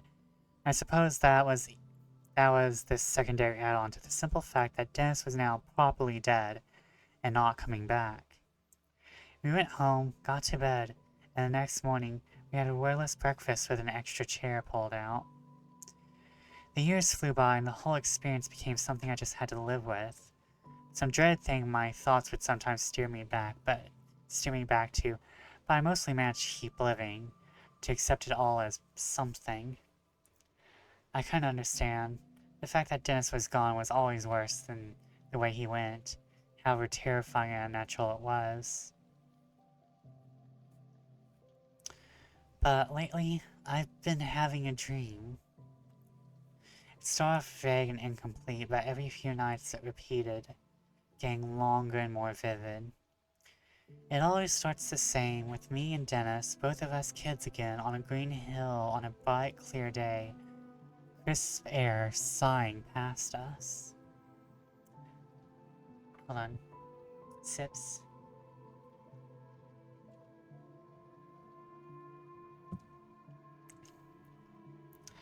I can't remember most of the words. The gist is that he's bragging, showing off, saying that Dad loves him more, that he's better than me, and he's going to keep getting better for as long as he's alive. He's going to keep making Dad love him more as long as he's able. And so, I get so mad, way madder than I ever gotten. He said those things in real life. I see a rock, and without thinking, I pick it up and attack him with it. knocking him over and beating him again and again until his skin was swollen and torn. And you would see parts of his skull underneath. He managed to push me off and run, and I followed, never thinking twice about it. I chased him so far until finally he runs into a pass between two mountains in a long dark range that I somehow never see until that point. The range extends to either side seemingly forever. The sky above it is saturated with heavy dark clouds. It's like Mordor or something. I always stop running at this point, knowing that I've chased him far enough. The job is done. I start to leave my body, surging forward down the pass and along myself, just a nameless, thoughtless observer, gliding like a ghost for lack of legs. He runs down the dark pass, on, into a sunless, barren country on the other side. A place where the soil is gray and dry. He runs for ages, but soon he stops. Stops and falls and curses me. Screams about how much he hates me, how much I cost him by driving him into this place. He rages for a long time. Then a second person comes, sometimes a man, sometimes a woman, sometimes old, sometimes young. They say they too were driven past the mountains, or that they wandered past them by mistake and can't get back over. Dennis always says the same thing. Then let's suffer together.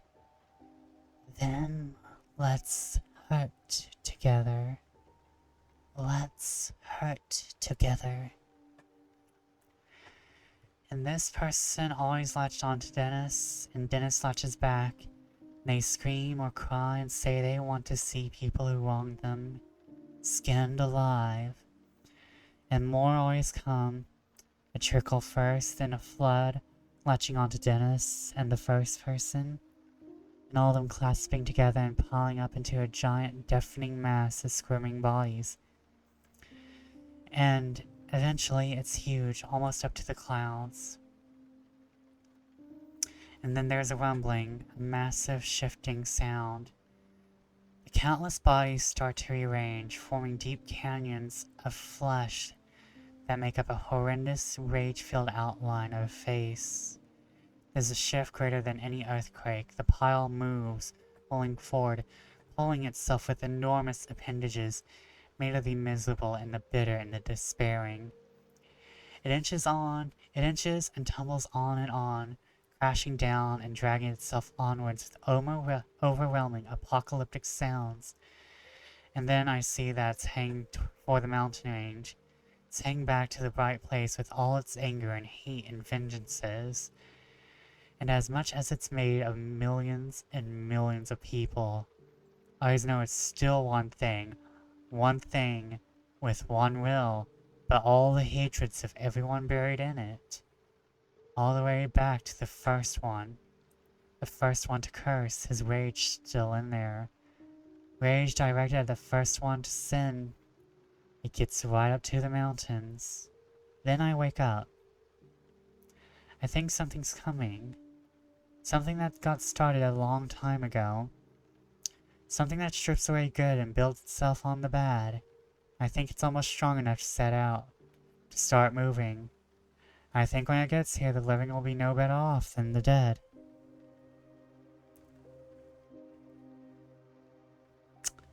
And that's the end of My Brother Died. This author write anymore, because this seems like the start of something. It seems more like the start of something.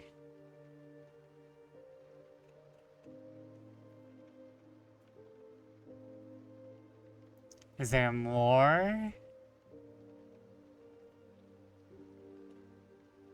I'm probably gonna have to dig through everything.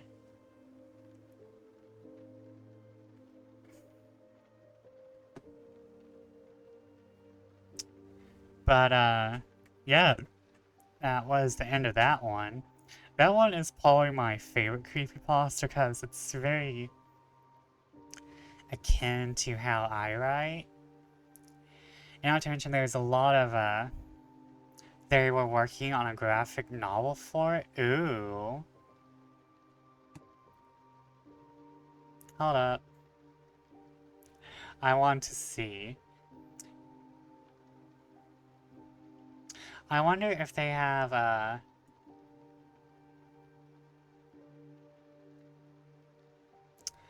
I wonder...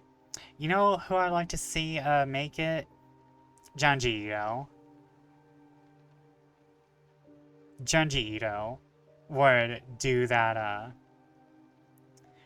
well. But, I like it though. Yeah, the dream sequence kinda... I feel like they added the dream sequence to have more of a plot. To have more of a... To just have something there. I think it would work well if they cut it off.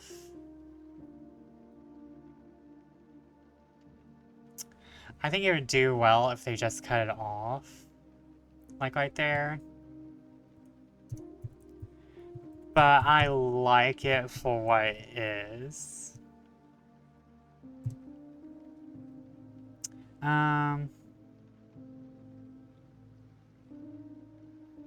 Let's see here. I can't find it. Probably because it doesn't have a title. Probably because it doesn't have an exact title. If there's a graphic novel, I would like to read it. Because that is very, very good. But like I said, I think Junji Ito would do really well, making that. How it kind of almost sounds like, they based it... At a certain point, it kind of sounds like a beehive, because, for those of you who don't know, the spiders, the granddaddy longlegs, they tend to, be outside, hives and take away the dead bees. And not to mention, they were kind of like talking about how it was a hive. And kind of saying it's a hive and combining it with Christian, with like not, well, there is Christian imagery in there, but it's kind of unrelated. But bringing in God and bringing in the devil, it kind of makes it, they kind of sounds like they want to say something about Christian views and how it's a mindless hive just following one person. But that could just be like an interpretation. We don't know. Like, I definitely do get the feeling of I hadn't thought that. Well, not have I just thought of it just now.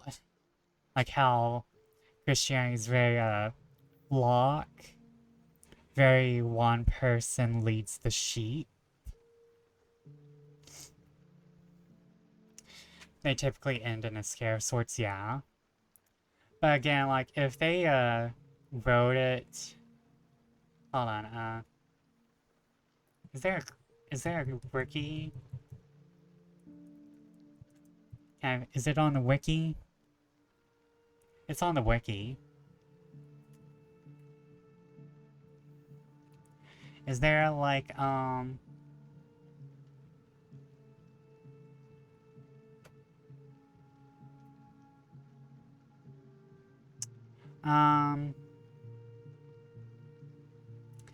it's on the wiki, but it's...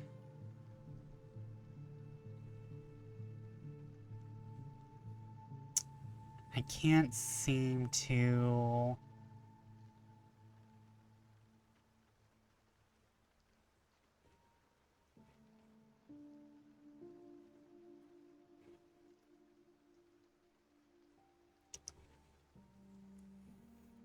Can't seem to find it.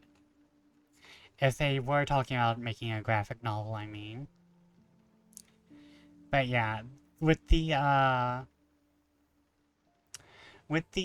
Christianity and the the Cain and Abel nod. With the Cain and Abel nod. Because there was a purposeful, purposeful, I don't want to say typo, but I'm gonna call it a purposeful typo where one could have put Abel as in being able to, but instead they wrote Abel as in Cain's brother. So like, I feel like there could be a likening of the flock, of the Christian idea of the flock to a beehive, where we're all kind of just brainless drones. But I'm not like, but like, again, that could be just an interpretation.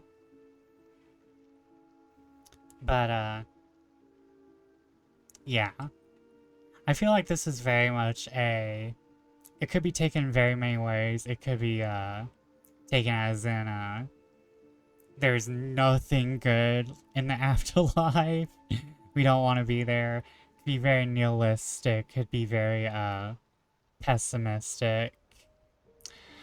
I do agree that the ending is kind of bad if you're not,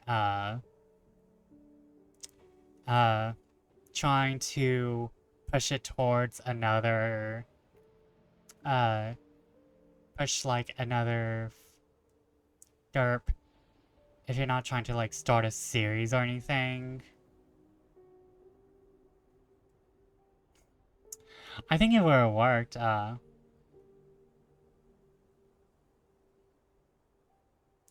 think it would have worked even without the ending.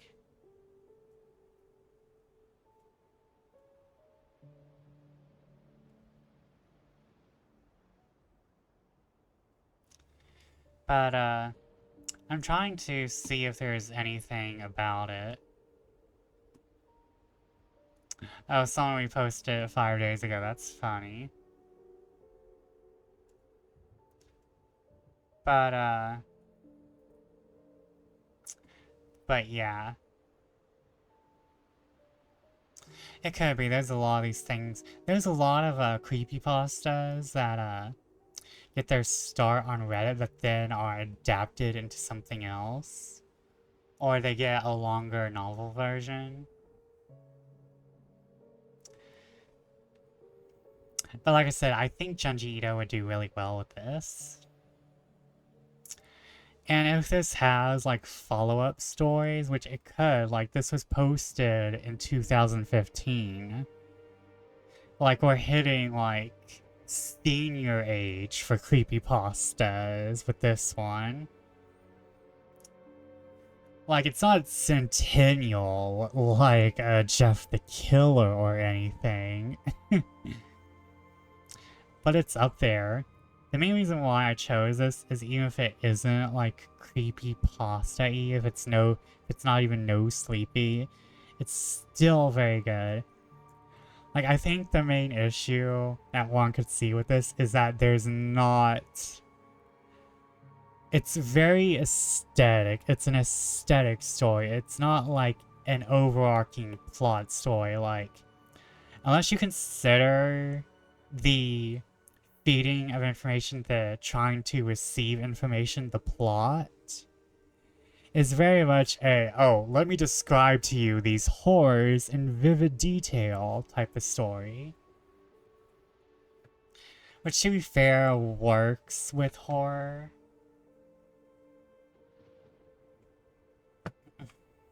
Like, this is very much a world-building type of horror, it feels like.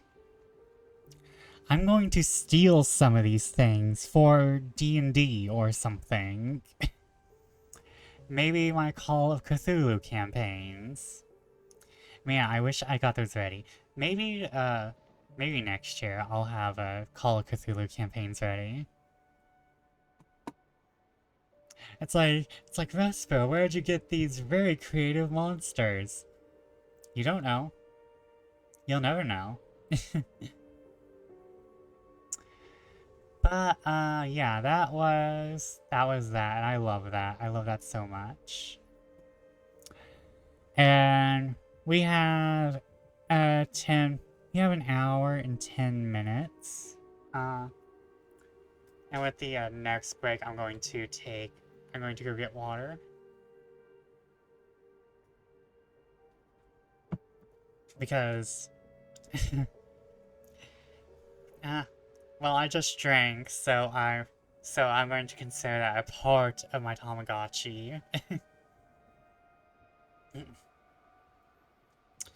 That, I'm not sure what else to read because I said I would prepare stories, but I did not.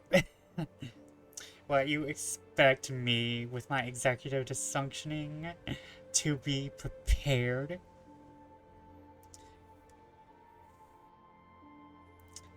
Don't worry, don't worry. I knew I would read this story. I knew I'd read this story. I knew it would take me a bit. I said I would read the Russian sleep experiment, but I don't remember how long it is. How long is the Russian sleep experiment?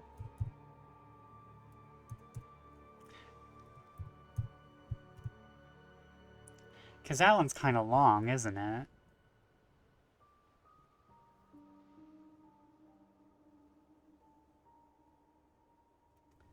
Can you just...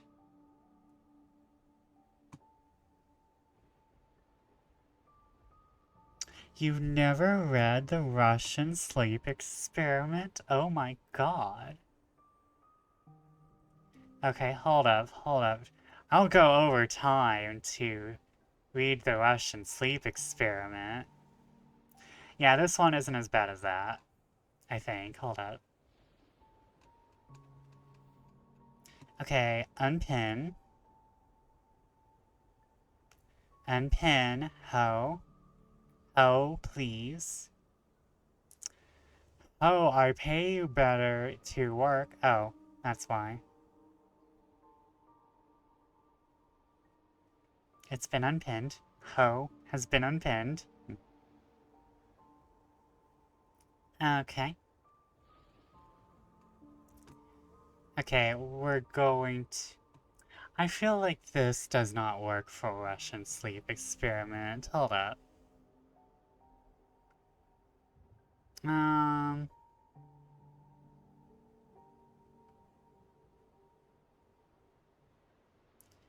Dark Academia. Stormy Night at Dracula's Castle. Dark Atmosphere in a Graveyard Dimension.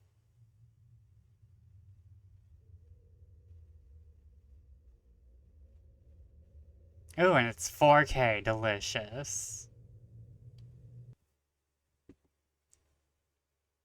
Okay. I am posting the link in chat. Pinning. Until manually unpinned.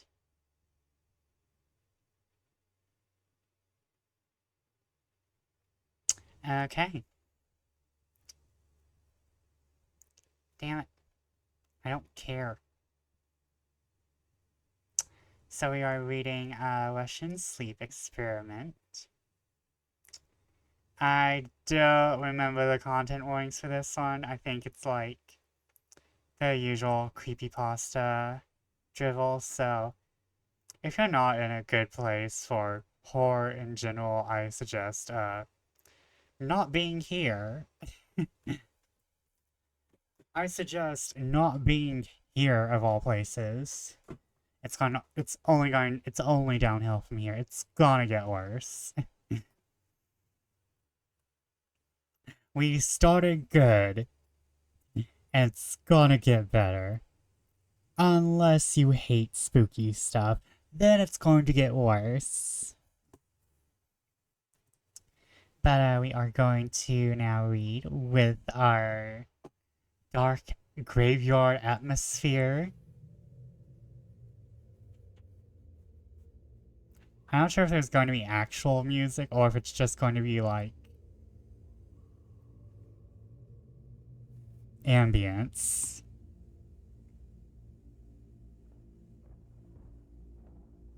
Know what this works? The Russian sleep experiment.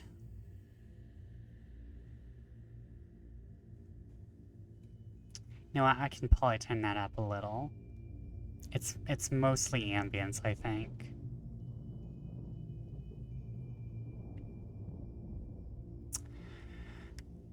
Russian researchers in the late 1940s kept 5 people awake for 15 days using an experimental gas-based stimulant. They were kept in a sealed environment to carefully monitor their oxygen intake, so the gas didn't kill them, since it was toxic in high concentrations. This was before closed-circuit cameras, so they only had microphones and 5-inch thick glass porthole-sized windows into the chamber to monitor them. The chamber was stocked with books, cots to sleep on, but no bedding, running water, and toilet, and enough dried food to last all 5 for over a month. The test subjects were political prisoners deemed enemies of the state during World War II. Everything was fine for the first 5 days.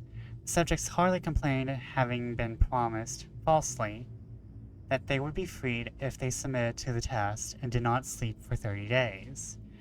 The conversations and activities were monitored, and it was noted that they continued to talk about increasingly traumatic incidents in their past. The general tone of their conversations took on a darker aspect after the day 4 mark.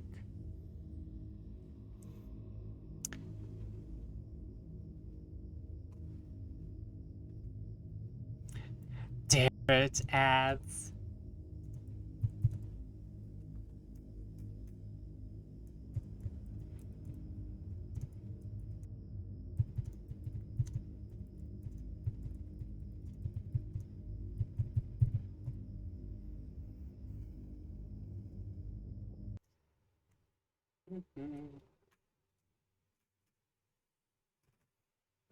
Sorry, YouTube. I am currently muting the music because I don't need it. But we are having ad breaks, so I'm going to go get some stuff. BRB. Thank you, YouTube.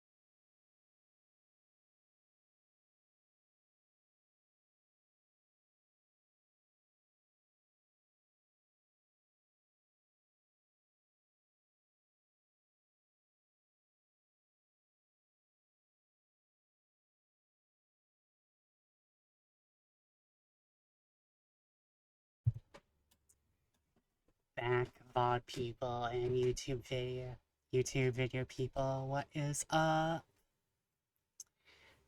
Get comfy, get cozy. Have this break to yourselves as well.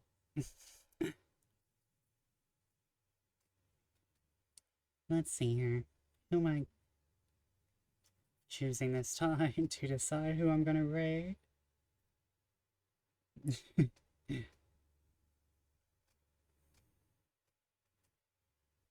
Choosing who I'm going to raid right now.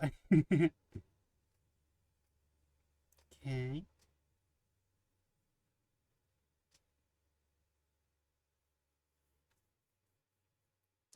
Ooh, so many choices tonight.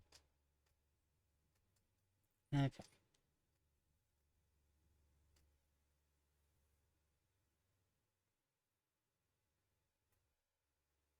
I think I have a general idea.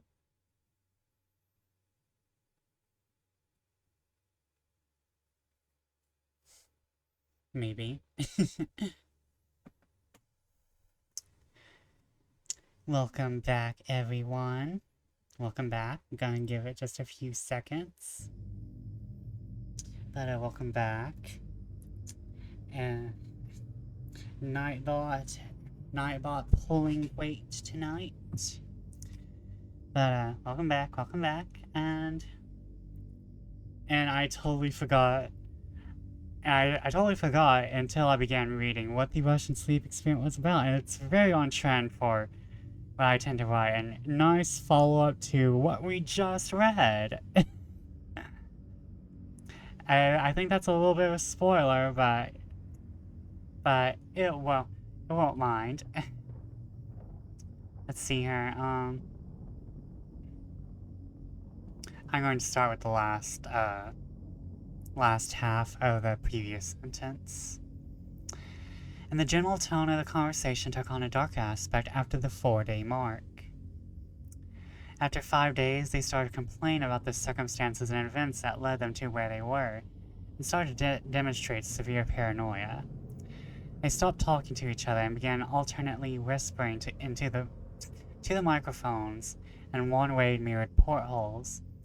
Only they all seemed to think they could win the trust of the experimenters by turning over their comrades, the other subjects in captivity with them.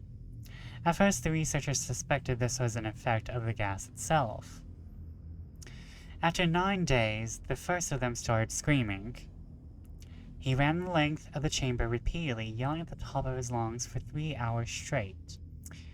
He continued attempting to scream, but was only able to produce occasional squeaks.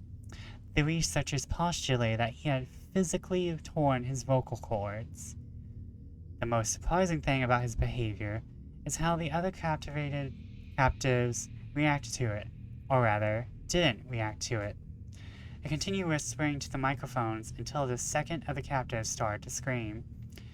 The 2 non-screaming captives took the books apart, smeared page after page with their own feces, and pasted them calmly over the glass portholes. The screaming promptly stopped. So did the whispering to the microphones. After 3 more days passed, the researchers checked the microphones hourly to make sure they were working, since they thought impossible that no sound could be coming from the 5 people inside. The oxygen consumption in the chamber indicated that all 5 must still be alive. In fact, it was the amount of oxygen 5 people would consume at a very heavy level of strenuous exercise. On the morning of the 14th day, the researchers did something they said they would not do to get a reaction from the captives. They used the intercom inside the chamber, hoping to provoke any response from the captives they were afraid were either dead or vegetables. They announced, "We are opening the chamber to test the microphones. Step away from the door and lie flat on the floor or you will be shot. Compliance will earn one of you your immediate freedom." To their surprise, they heard a single phrase in a calm voice response. "We no longer want to be freed." Debate broke out among the researchers and military forces funding the research. Unable to provoke any more responses using the intercom, it's finally decided to open the chamber at midnight on the 15th day. The chamber was flushed of the stimulant gas and filled with fresh air, and immediately voices from the microphone began to object. 3 different voices began begging, as if pleading for the life of loved ones, to turn the gas back on. The chamber was opened and soldiers sent in to retrieve the test subjects. They began to scream louder than ever, and so did the soldiers when they saw what was inside. 4 of the 5 subjects were still alive, although no one could rightly call the state that any of them in life. The food rations past day 5 had not been so much as touched. There were chunks of meat from the dead test subjects' thighs and chests stuffed into the drain in the center of the chamber, blocking the drain, allowing 4 inches of water to accumulate on the floor. Precisely how much of the water on the floor was actually blood was never determined. All 4 surviving test subjects also had large portions of muscle and skin torn away from their bodies. The destruction of flesh and exposed bone on their fingertips indicated the wounds were inflicted by hand, not teeth as the researchers initially thought. Close examination of the position and angles of the wounds indicated that most, if not all of them, were self-inflicted. The abdominal organs below the ribcage of all 4 test subjects had been removed, while the heart, lungs, and diaphragm remained in place. The skin and most of the muscle attached to the ribs had been ripped off, exposing the lungs through the ribcage. All the blood vessels and organs remained intact. They had just been taken out and laid on the floor, fanning out around the eviscerated but still living bodies of the subjects. The digestive tract of all 4 could be seen to be working, digesting food. It quickly became apparent what they were digesting was their own flesh, that they had whipped off and eaten over the course of days. Most of the soldiers were Russian special operatives at the facility, but still many refused to return to this chamber to remove the test subjects. They continued to scream to be left in the chamber and alternately begged and demanded that the gas be turned back on, lest they fall asleep. To everyone's surprise, the test subjects put up a fierce fight in the process of being removed from the chamber. One of the Russian soldiers died from having his throat ripped out. Another was gravely injured by having his testicles ripped off and an artery in his leg severed by one of the subject's teeth. Another 5 of the soldiers lost their lives if you count ones that committed suicide in the weeks following the incident. In the struggle, one of the 4 living subjects had his spleen ruptured and he bled out almost immediately. The medical researchers attempted to sedate him, but this proved impossible. He was injected with more than 10 times the human dose of a morphine derivative and still fought like a cornered animal, breaking the ribs and arm of one doctor. When his heart was seen to beat for a full 2 minutes after he had bled out to the point there was more air in his vascular system than blood. Even after it stopped, he continued to scream and flail for another 3 minutes, struggling to attack anyone in reach, and just repeating the word "more" over and over, weaker and weaker until he finally fell silent. The surviving 3 test subjects were heavily restrained and moved to a medical facility, the 2 with intact vocal cords continuously begging for the gas, demanding to be kept awake. The most injured of the 3 was taken to the only surgical operating room the facility had. In the process of preparing the subject to have his organs placed back within his body, it was found out he was effectively immune to the sedative they had given to prepare him for the surgery. He fought furiously against his restraints when the anesthetic gas was brought out to put him under. He managed to tear most of the way through a 4-inch wide leather strap on one wrist, even through the weight of a 200-pound soldier holding that wrist as well. It took only a little more anesthetic than normal to put him under. In the instant his eyelids fluttered and closed, his heart stopped. In the autopsy of the test subject that died on the operating table, it was found that his blood had triple the normal level of oxygen. His muscles that were still attached to his skeleton were badly torn. He had broken 9 bones in his struggle to not be subdued. Most of them were from the force that his own muscles had exerted on them. The second survivor had been the first of the group of the 5 to start screaming. His vocal cords destroyed, he was unable to beg or object to surgery. He only reacted by shaking his head violently in disapproval when the anesthetic gas was brought near him. He shook his head yes when someone suggested reluctantly that he try the surgery without anesthetic.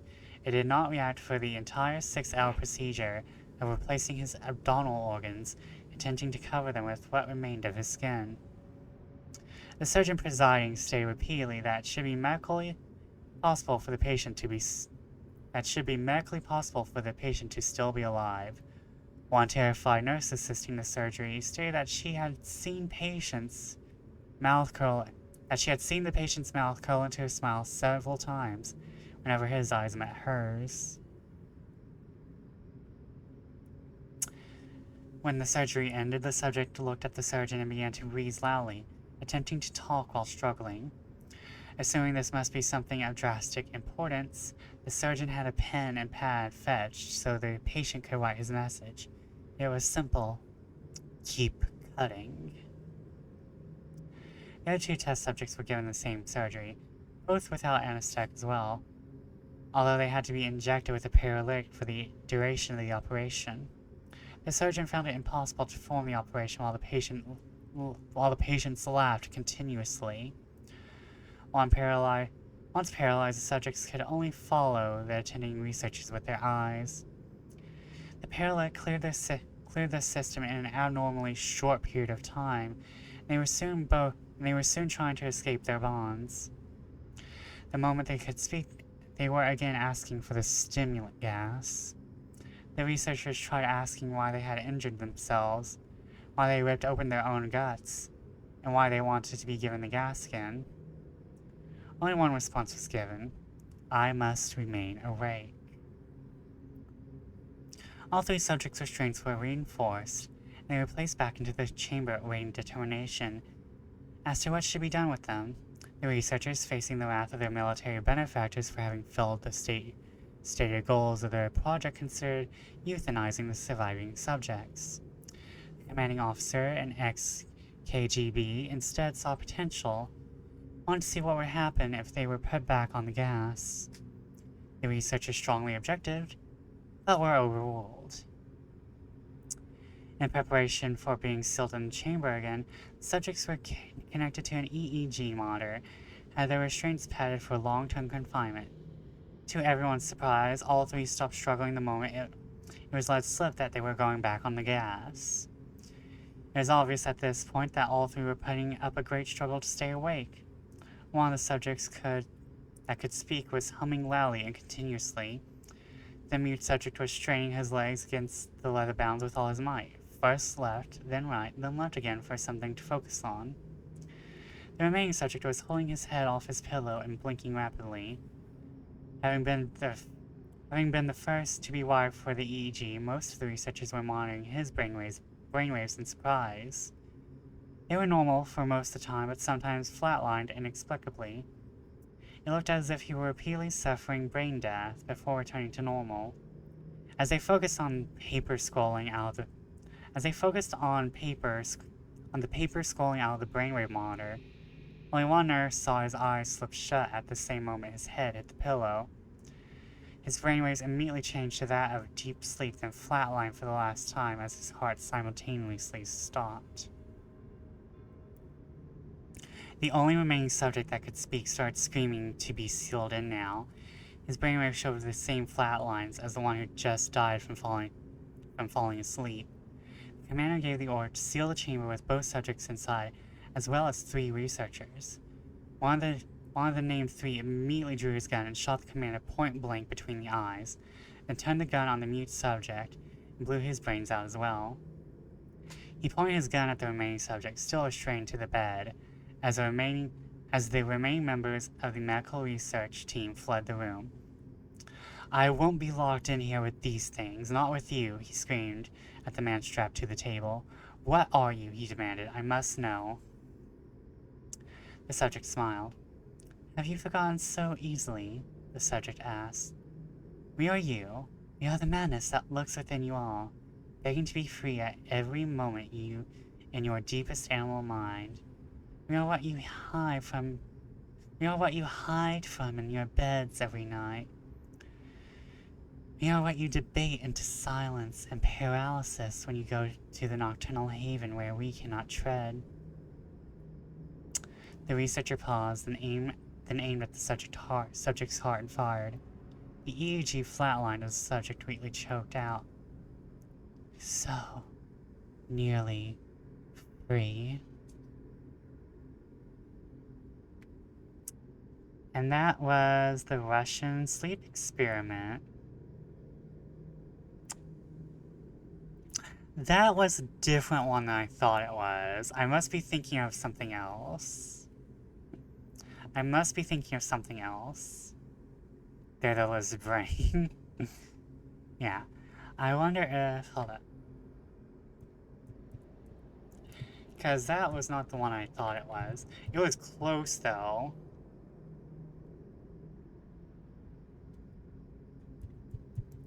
But yeah, that was the Russian sleep experiment.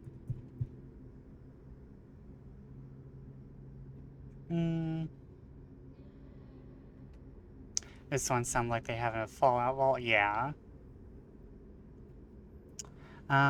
Let's see here. Ooh, I could read Abandoned by Disney.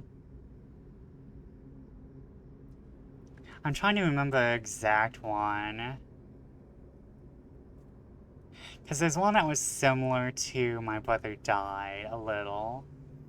But it's also similar to this one. But I can't remember what it was.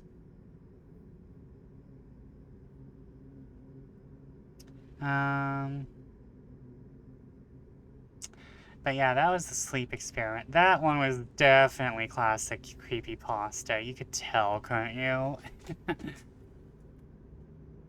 You can tell that one was a classic creepypasta. Like, it was definitely bloody, and it was definitely, But yeah, that one, there's something similar to the Russian sleep experiment. I just cannot remember it for the life of me. Let's see here,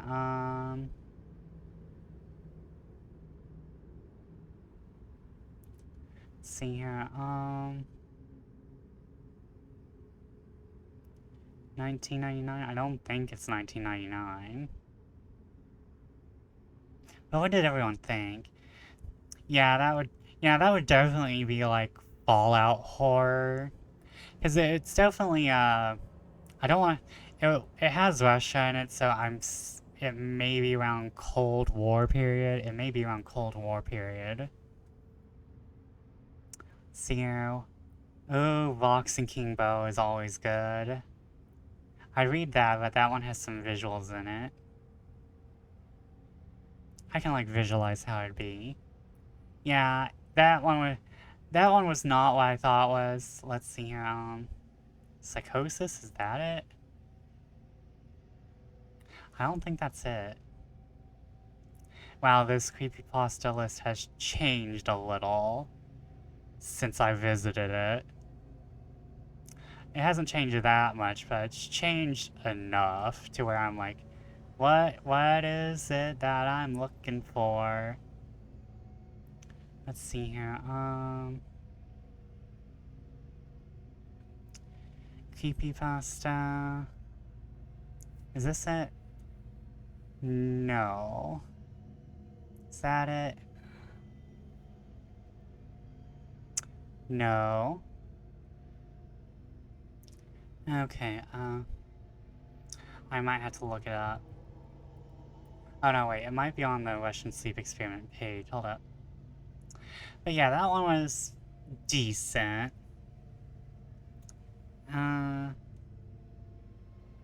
See her been drowned.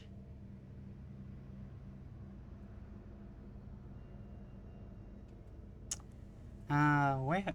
Oh, it might be in science. Oh, is that it? Is that it? Is it one of these two?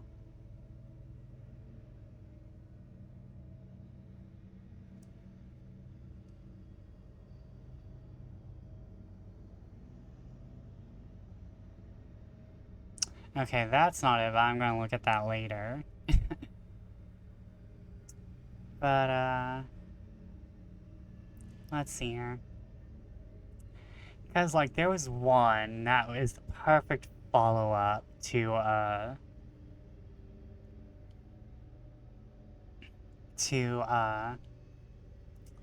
My Brother Died.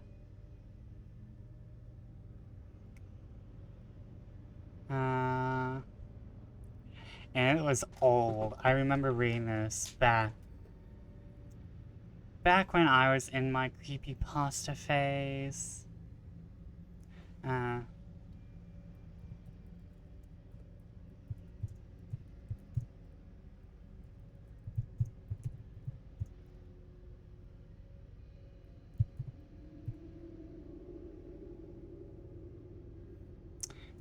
on.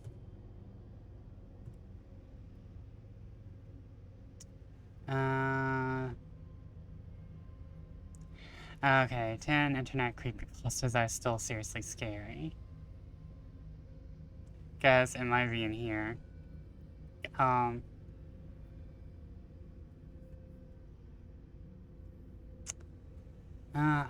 don't care. I don't care, Screen Rant. Please. Okay, I guess we're not reading it, because I don't remember the name of it. Let's see here. Alaska. Oh man, I could read Candle Cove, though. That one's kind of long, I think. Doors. That's on topic.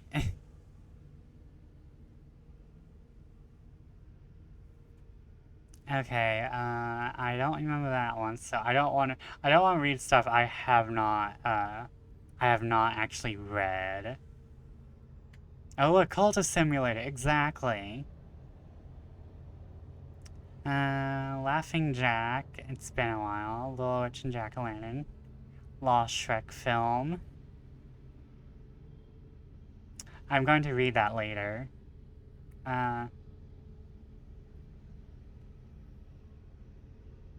Oh, there's a creepypasta. There's a light novel that is about creepypastas, and it was adapted into an anime. That's gonna be cute. I need to check that out.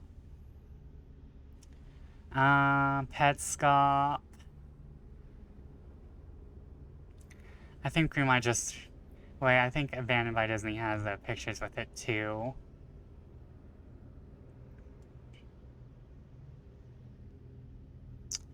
Well, I can probably read the first Abandoned by Disney. Oh no, that's long. That's, well, maybe not too long. Does anyone have any creepypasta recommendations? Let's see here. Slime Beast.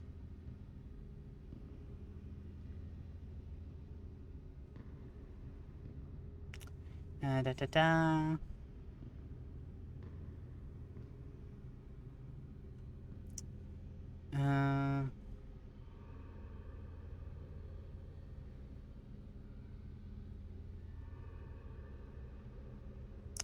Da da.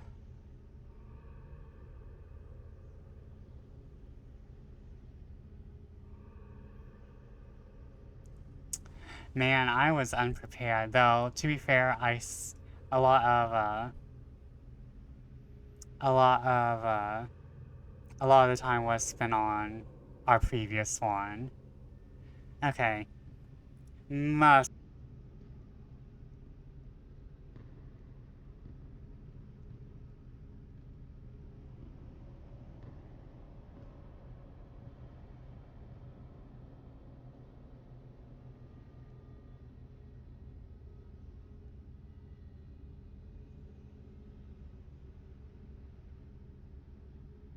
Damn it. Thank you. You know what?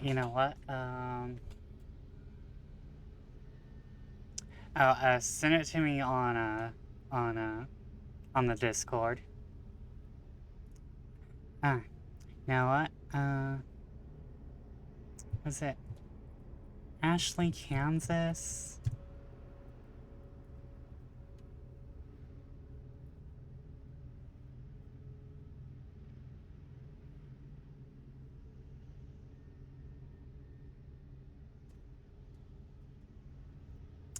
Okay, how long is this? Oh wait, this one is this one has different voices. I'll just read it like a transcript. Okay, you guys ready for Ashley, Kansas? The Disappearance of Ashley, Kansas? This, I don't remember if this is the original one or the knockoff one. I there's 2 town disappearance pastas that I remember reading way back when, but one of them is the knockoff version of the other one. But to be fair, all creepypastas are just knockoffs of other creepypastas. So I'm not, like, angry about it. And I found both of them were well written.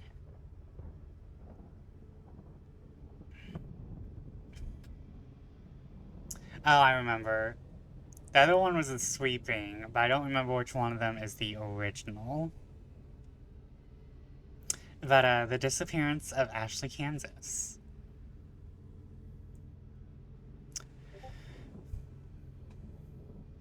You didn't hear that. Sometime during the night of August 16, 1952, the small town of Ashley, Kansas, ceased to exist. At 3:28 a.m. on... Oh, hold up. Hold up.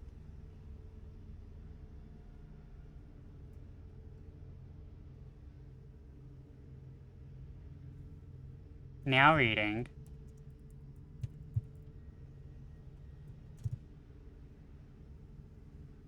And this will be the last pasta of the night. And I will finish this one, don't worry.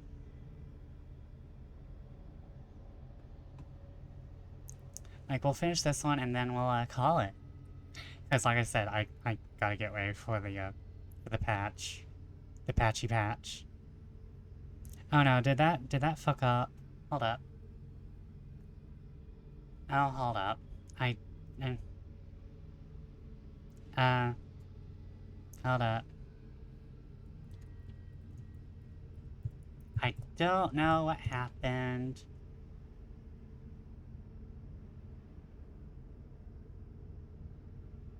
Oh, hold up.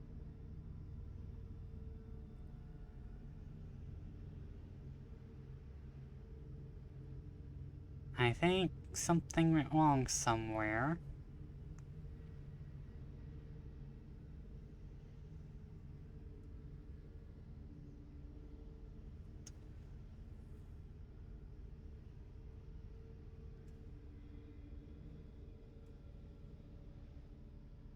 Yeah, copy and paste that whole thing. Don't click it. Copy and paste. Don't click. I'll just tell people who come in, but if you just want to listen in, that's fine. But if you want to follow along, copy and paste the link I have pinned. Don't click it. Copy and paste. Because of the comma, it's killed the URL. The URL was murdered by a comma. Sounds like a writer thing. Sounds like a writer thing. Yeah.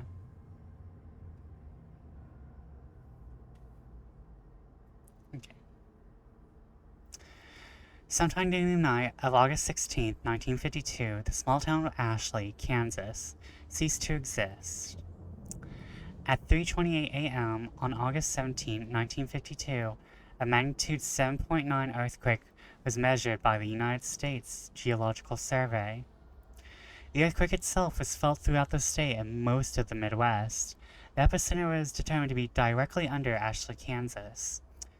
When the state law enforcement arrived at what should have been the outskirts of the farming community, they found a smoldering, burning fissure in the earth measuring 1,000 yards in length and approximately 500 yards in width. The depth of the fissure was never determined. After 12 days, the statewide and local search for the missing 679 residents of Ashley, Kansas, was called off by the Kansas state government at 9:15 p.m. on the night of August 29, 1952. All 679 residents were assumed to be dead. At 2:27 a.m. on August 30th, 1952, A magnitude 7.5 earthquake was measured by the United States Geological Survey. The epicenter was situated under what used to be the location of Ashley, Kansas. When law enforcement investigated at 5:32 a.m., they reported that the fissure in the earth had closed. In the 8 days leading up to the disappearance of the town and its 679 residents, bizarre and unexplainable events were reported by dozens of residents in Ashley, Kansas, and law enforcement from the surrounding area. On the evening of August 8, 1952 at 7:13 p.m., a resident by the name of Gabriel Jonathan reported a strange sight in the sky above Ashley. The town itself, having no official branch of law enforcement, called into the police station of the neighboring town of Hayes. Gabriel reported what appeared to be a small black opening in the sky. Within the next 15 minutes, the Hayes police station became overwhelmed with dozens of phone calls repeating the same phenomenon. The phenomenon was never reported by any neighboring communities. A decision was made to send of a trooper to Ashley to investigate the matter the following morning. At 7:54 a.m. on the morning of August 9, 1952, Hayes police officer Alan Mace radioed the Hayes police station. He reported that despite following the one-way road leading to Ashley, he had become lost. According to his report, the road continued along its normal path, but somehow ended up back in Hayes. Officer Mace went on to add that the road never curved or bent in any direction. At 9:15 a.m., 7 of the town's 10 police cars were sent to investigate the situation, and all members of the team came to the same conclusion. The only road linked into Ashley stopped leading into Ashley, but instead led back to Hayes. Phone calls continued to pour into the Hayes police station, all reporting that the black opening in the sky continued to grow in size. All callers were advised to remain inside and not to travel outside unless absolutely necessary. At 8:17 p.m., Miss Elaine Cantor reported that her neighbors, Mr. and Mrs. Milton, and their 2 children, Jeffrey and Brooke, missing. According to Miss Cantor's phone call, the Miltons attempted to leave town in their family car earlier in the evening. They never returned.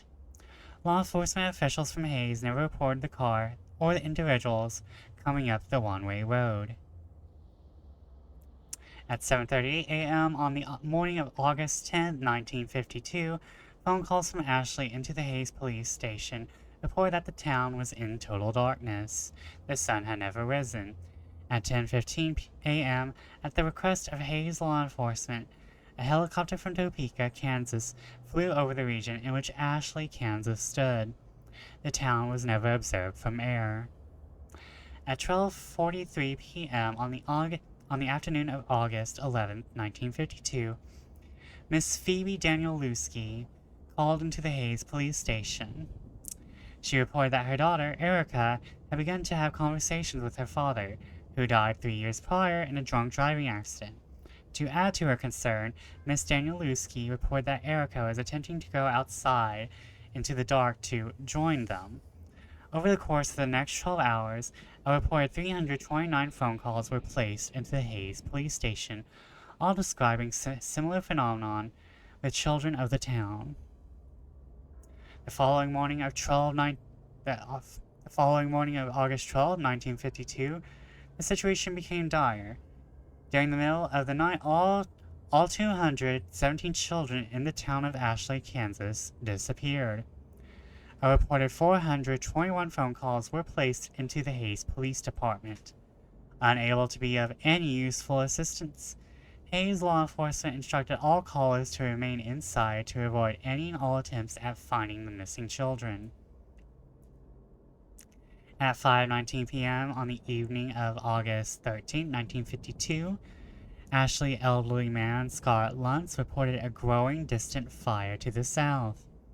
According to his description, the fire seemed to turn the distant black into bright red and orange that seemed to extend high into the sky. Throughout the rest of the day, calls continued in stating that the fire, in addition to moving north, now seemed to be coming out of the black sky. No fire was ever witnessed by any of the neighboring communities or law enforcement officials. The reports continued until 12:09 a.m. on the morning of August 14th, 1952. The last phone call, placed by Mr. Benjamin Endicott, reported that the fire in the sky had grown so intense that it began to appear as daytime over the town. The phone call ended abruptly. From the phone call placed by Benjamin Sherman Endicott. Benjamin, just hold on, wait. Yeah, I see something. It's to the south, it looks like. End phone call. The next phone call wouldn't be placed until the following evening.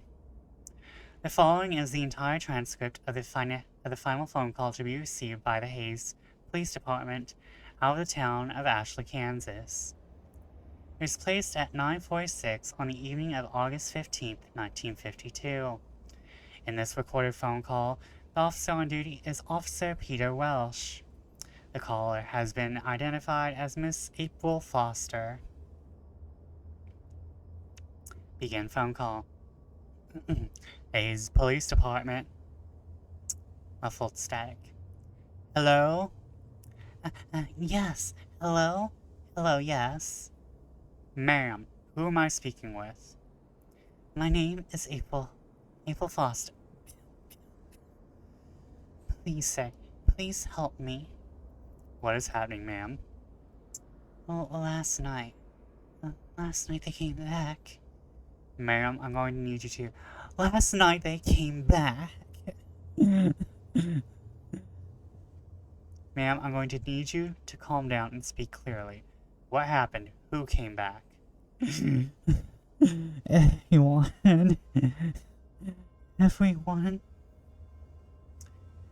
Everyone? They all came in the fire. What do you mean, everyone? My son. I saw my son last night. He was walking down the street. He was burned. Jesus Christ, he was burned. Ma'am, he died last year. I raised him since he was a baby. It was just me and him. I told him to watch for cars when he rode his bike, but he never wanted to listen. Ma'am, what you're saying isn't making any sense. You said everyone came back. Are you fucking listening to me? Everyone came back. Everyone who died or went missing. They're back and they're looking for us. He said, Mommy, I'm okay now. See, I can walk again. Where are you? Mommy, I want to see you. Ma'am, where are you now? Are you safe? I'm hiding. Just like everyone else. We saw them coming through the fields, and some people opened their doors for them. God, the screaming. I don't know what happened to them, but their houses caught fire and they caved in. I have my curtains drawn. I'm hiding in the closet right now and... Ma'am, is everything alright? Are you okay? Ma'am. Shh. Oh my God. Ma'am. Something just came in. Ma'am, stay quiet as you can. Don't make a sound. Mommy?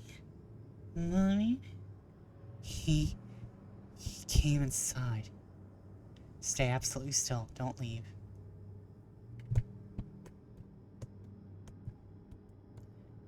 Mommy, where are you hiding? Stay quiet.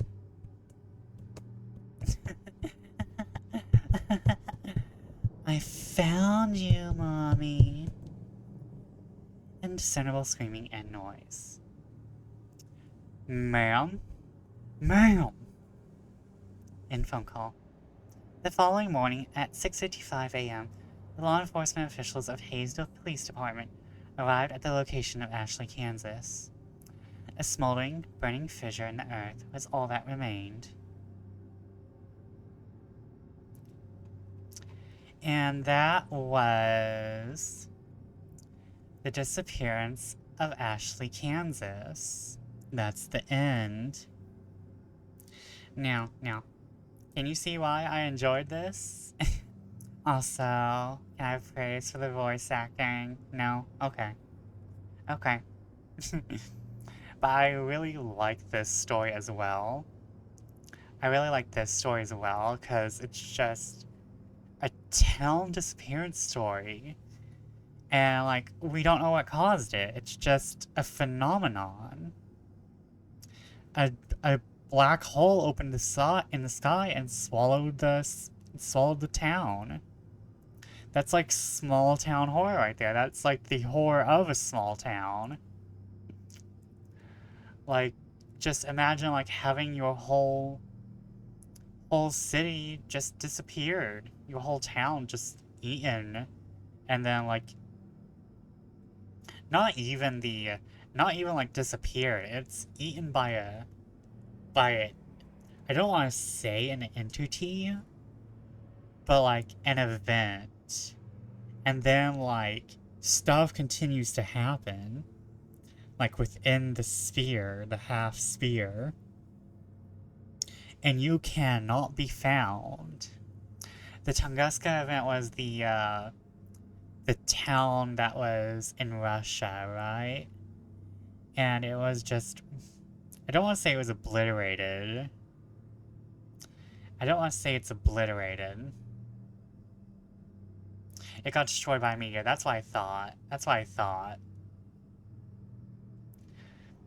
thought it was blown up by a meteor, but there was a mystery around it. Like Tunguska just quit existing.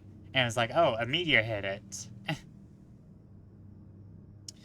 But, yeah, the sweeping is also very similar, though it's more religious in nature, which, you know, is kind of my deal.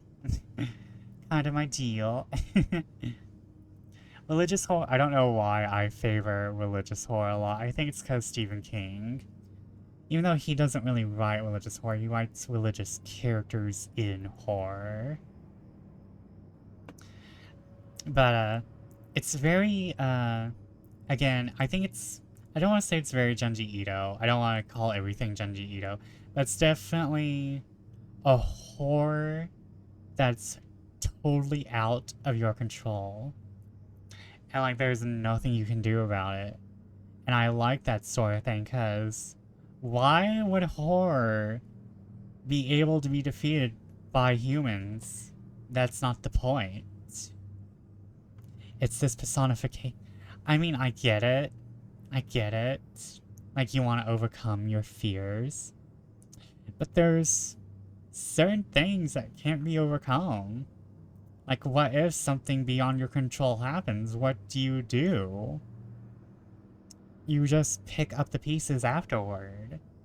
I mean, you can try and, like, soften the blows of the event that's beyond your control.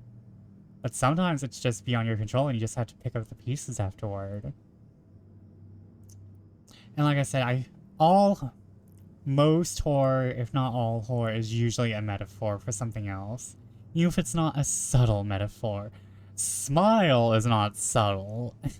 I love Smile, and I think, like, if you like Hereditary, you like Smile. But, like, Smile is not, subtle.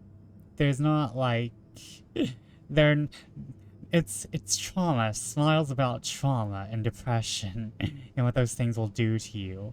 And how trauma can be contagious in a way. How trauma can invite more trauma. It's not a... Smile is not subtle, but it's still good. They knew what they were doing. The camp and Smile's good. But, like, what's here is definitely, like, something I enjoy. I like it when the horror is beyond, like, it's not going to be defeated. It's just there. I think they actually solved the Dialogue Pass incident. They actually done the Dialogue Pass incident. I think they just recently, yeah. I have not looked up how they solved it, but I know they've solved it. But like, there's a lot. An avalanche, I think. Ah, makes sense. Makes sense. Makes a lot of sense.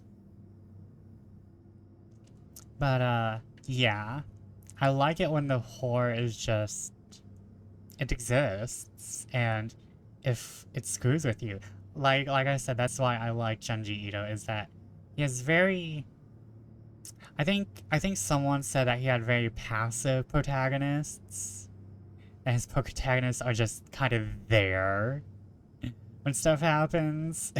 And I think that's a very good way to explain it, because like sometimes you're just there when the bad shit happens. Or like it may be that his protagonists just get involved in the horror and just don't get out. I highly recommend reading Junji Ito. I know that for some people to some people he might come off as an acquired taste.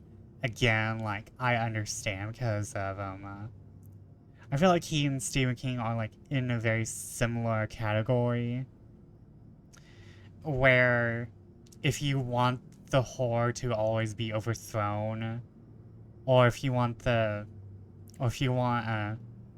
stable, happy endings, they're not for you. Though I don't think a lot of horror ends in happy endings. I think most horror ends badly. I think there's a lot of people who are like expecting different things. I like Stephen King. I don't know what people's problem with him is, though. To be fair, I have not read as much work as I should, but I'm planning on changing that. I need to finish up my other things on my TBR, though. My TBR is horrible, like it is in Cultist Simulator. I think I may read The Shining sometime soon. I read Carrie, and I really liked Carrie.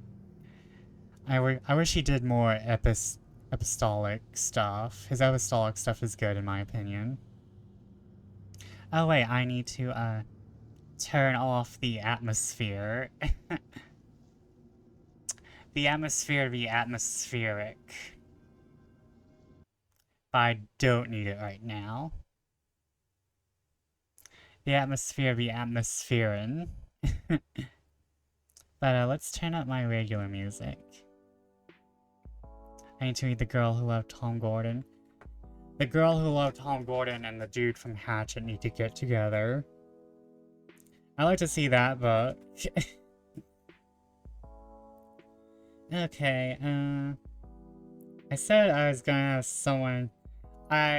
I would continue talking for the next 10 minutes, but then there's just gonna be a point where it's going to be ads. It's going to be ads in the middle of the raid. So, I don't want to do that. So,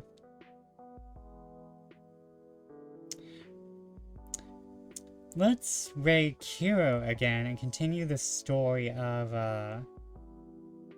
but I love Dialogue Pass. Oh, welcome, Ralphie. I'm sorry that I'm just ending. I'm sorry. I'm sorry I'm ending and you just got in. Oh no. Oh no, Ralphie. To make it up, shout out. Oh, you were here before? Oh. But, shout out to Ralphie. Best platypus VTuber ever. I need to do art of you. I want to, like, draw you in a pair of cute overalls. I was looking, I'm like, oh, okay, you're just looking, okay. But, shout out to Ralphie. Best platypus VTuber ever. I pay you. Don't pay me. I need to, I need to get better first. I I'll I will be making art, very spooky art. I had an idea for a very poster-like drawing. No, no, no, never.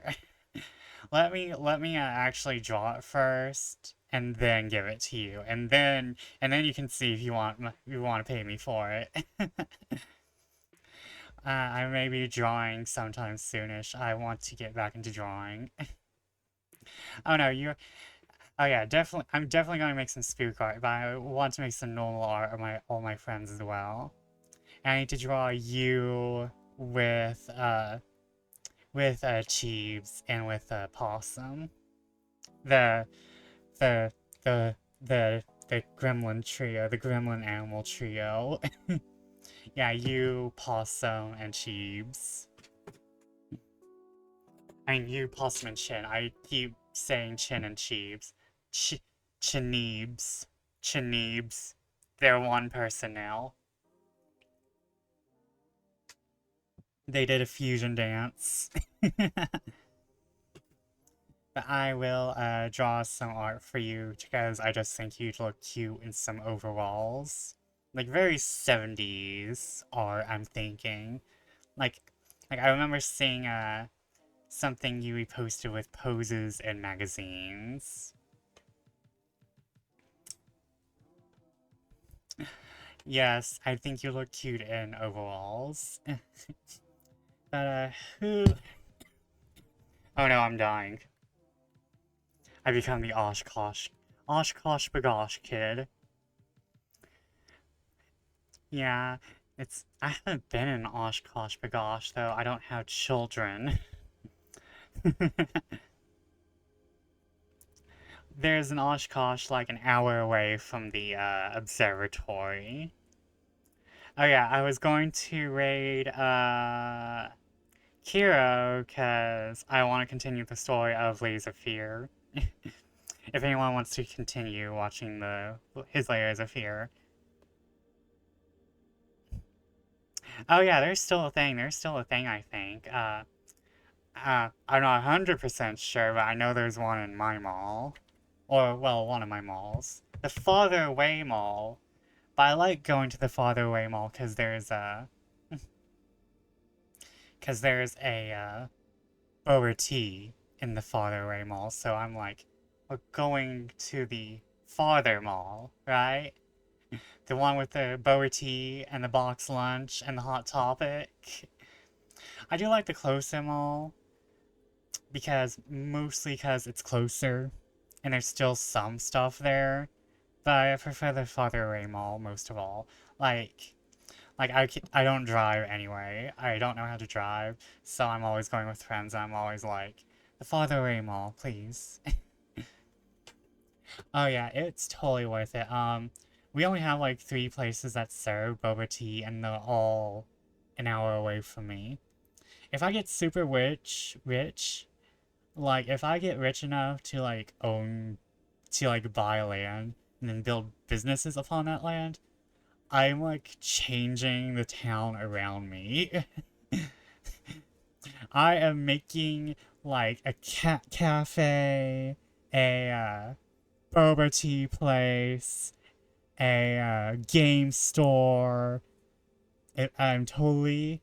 I don't want. I want. I want boba tea within 5 minutes of me. That's what I want.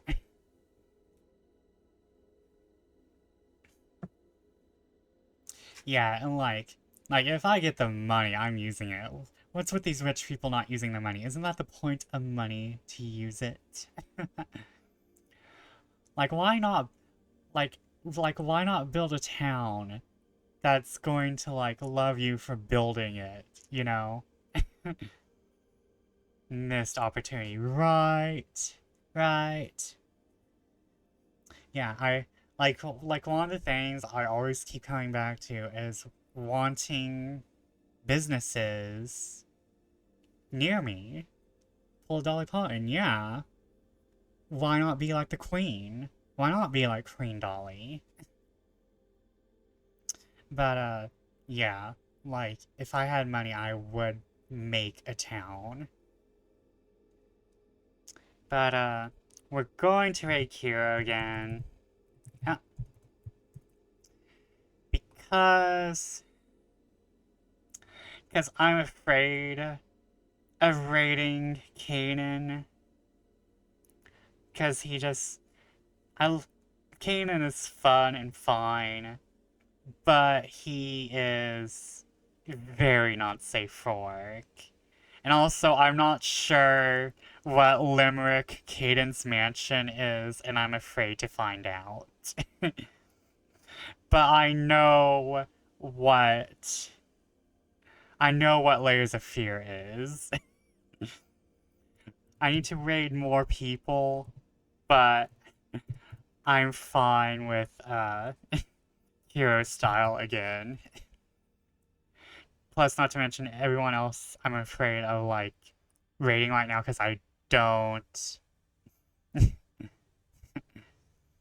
It's more of I'm afraid of raiding someone whose chat I have not interacted in a lot. That's more my problem. If I don't interact with them a lot, then I don't raid them. Like, I need to, like, oh wait, hold on. Actually, you know what? I won't raid Kiro. I'll raid Anise, because it's been a while since I raided Anise. Damn it. Break. Ad break. We're doing it anyway.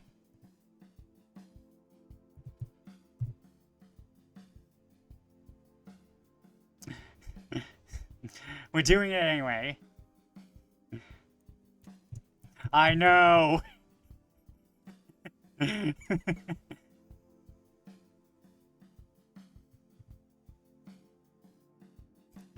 Fuck these ads.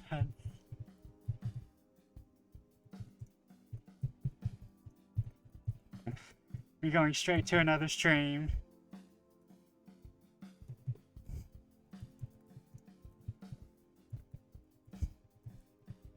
Okay, wait.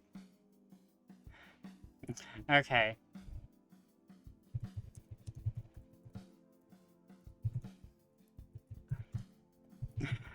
Well, I feel bad if I feel bad if I raid during ads, because then it's just, I can't say goodbye.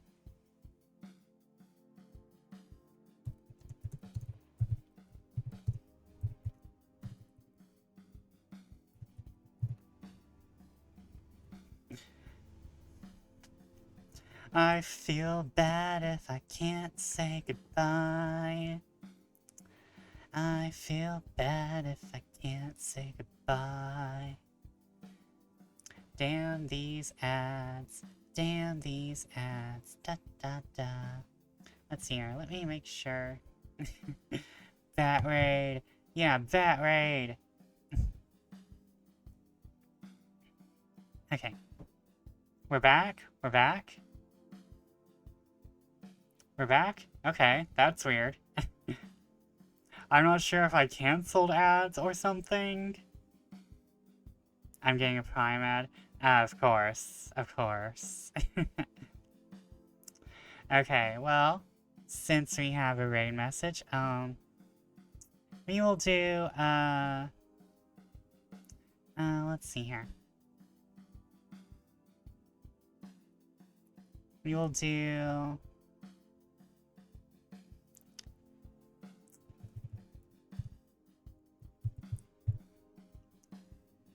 Please unlock your emotes if you do not have them. Cancel. You can use, I just added the, choose an emote to unlock. I just added a choose an emote to unlock just a few days ago so that everyone can use my sub emotes. So, okay, welcome back. If you want to, we have a raid message, and we're going to raid, Anise Dolan. And I know you have points, I know you have fates, But you can choose an emote to unlock, and you can copy the raid message. There we go. See? Yeah, I like my emotes. Oh my god, Kaylin did such a good job. I don't normally use raid messages because I just feel like it's bringing a lot of attention to me sometimes. Yes, yes. Think Kaylin has her... I think Kaylin has her comms open. I think. I know she's trying to get on Region. But, yeah, let's go. Oh, hold on, wait. I need to unpin this. Let me be responsible so I don't have shit up until next not even next Thursday. I'm not gonna be here Thursday. I'm gonna be in Eosia. I'm gonna be on Eosia. I'm gonna be on Eosia Thursday.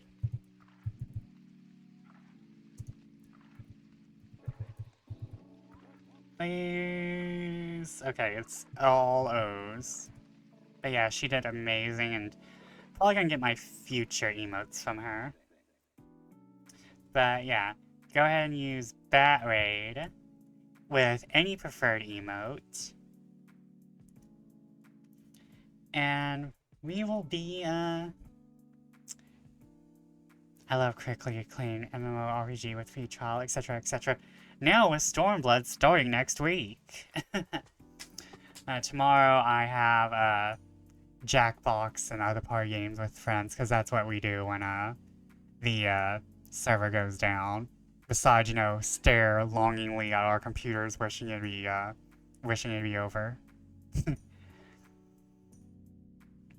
Yes. It's with my, sorta FC. My honorary FC. I'm like honorary member of like 3 FCs. But, alright. We are gonna go. Farewell. Hope I changed your fate. And may I see you again Friday. Bye.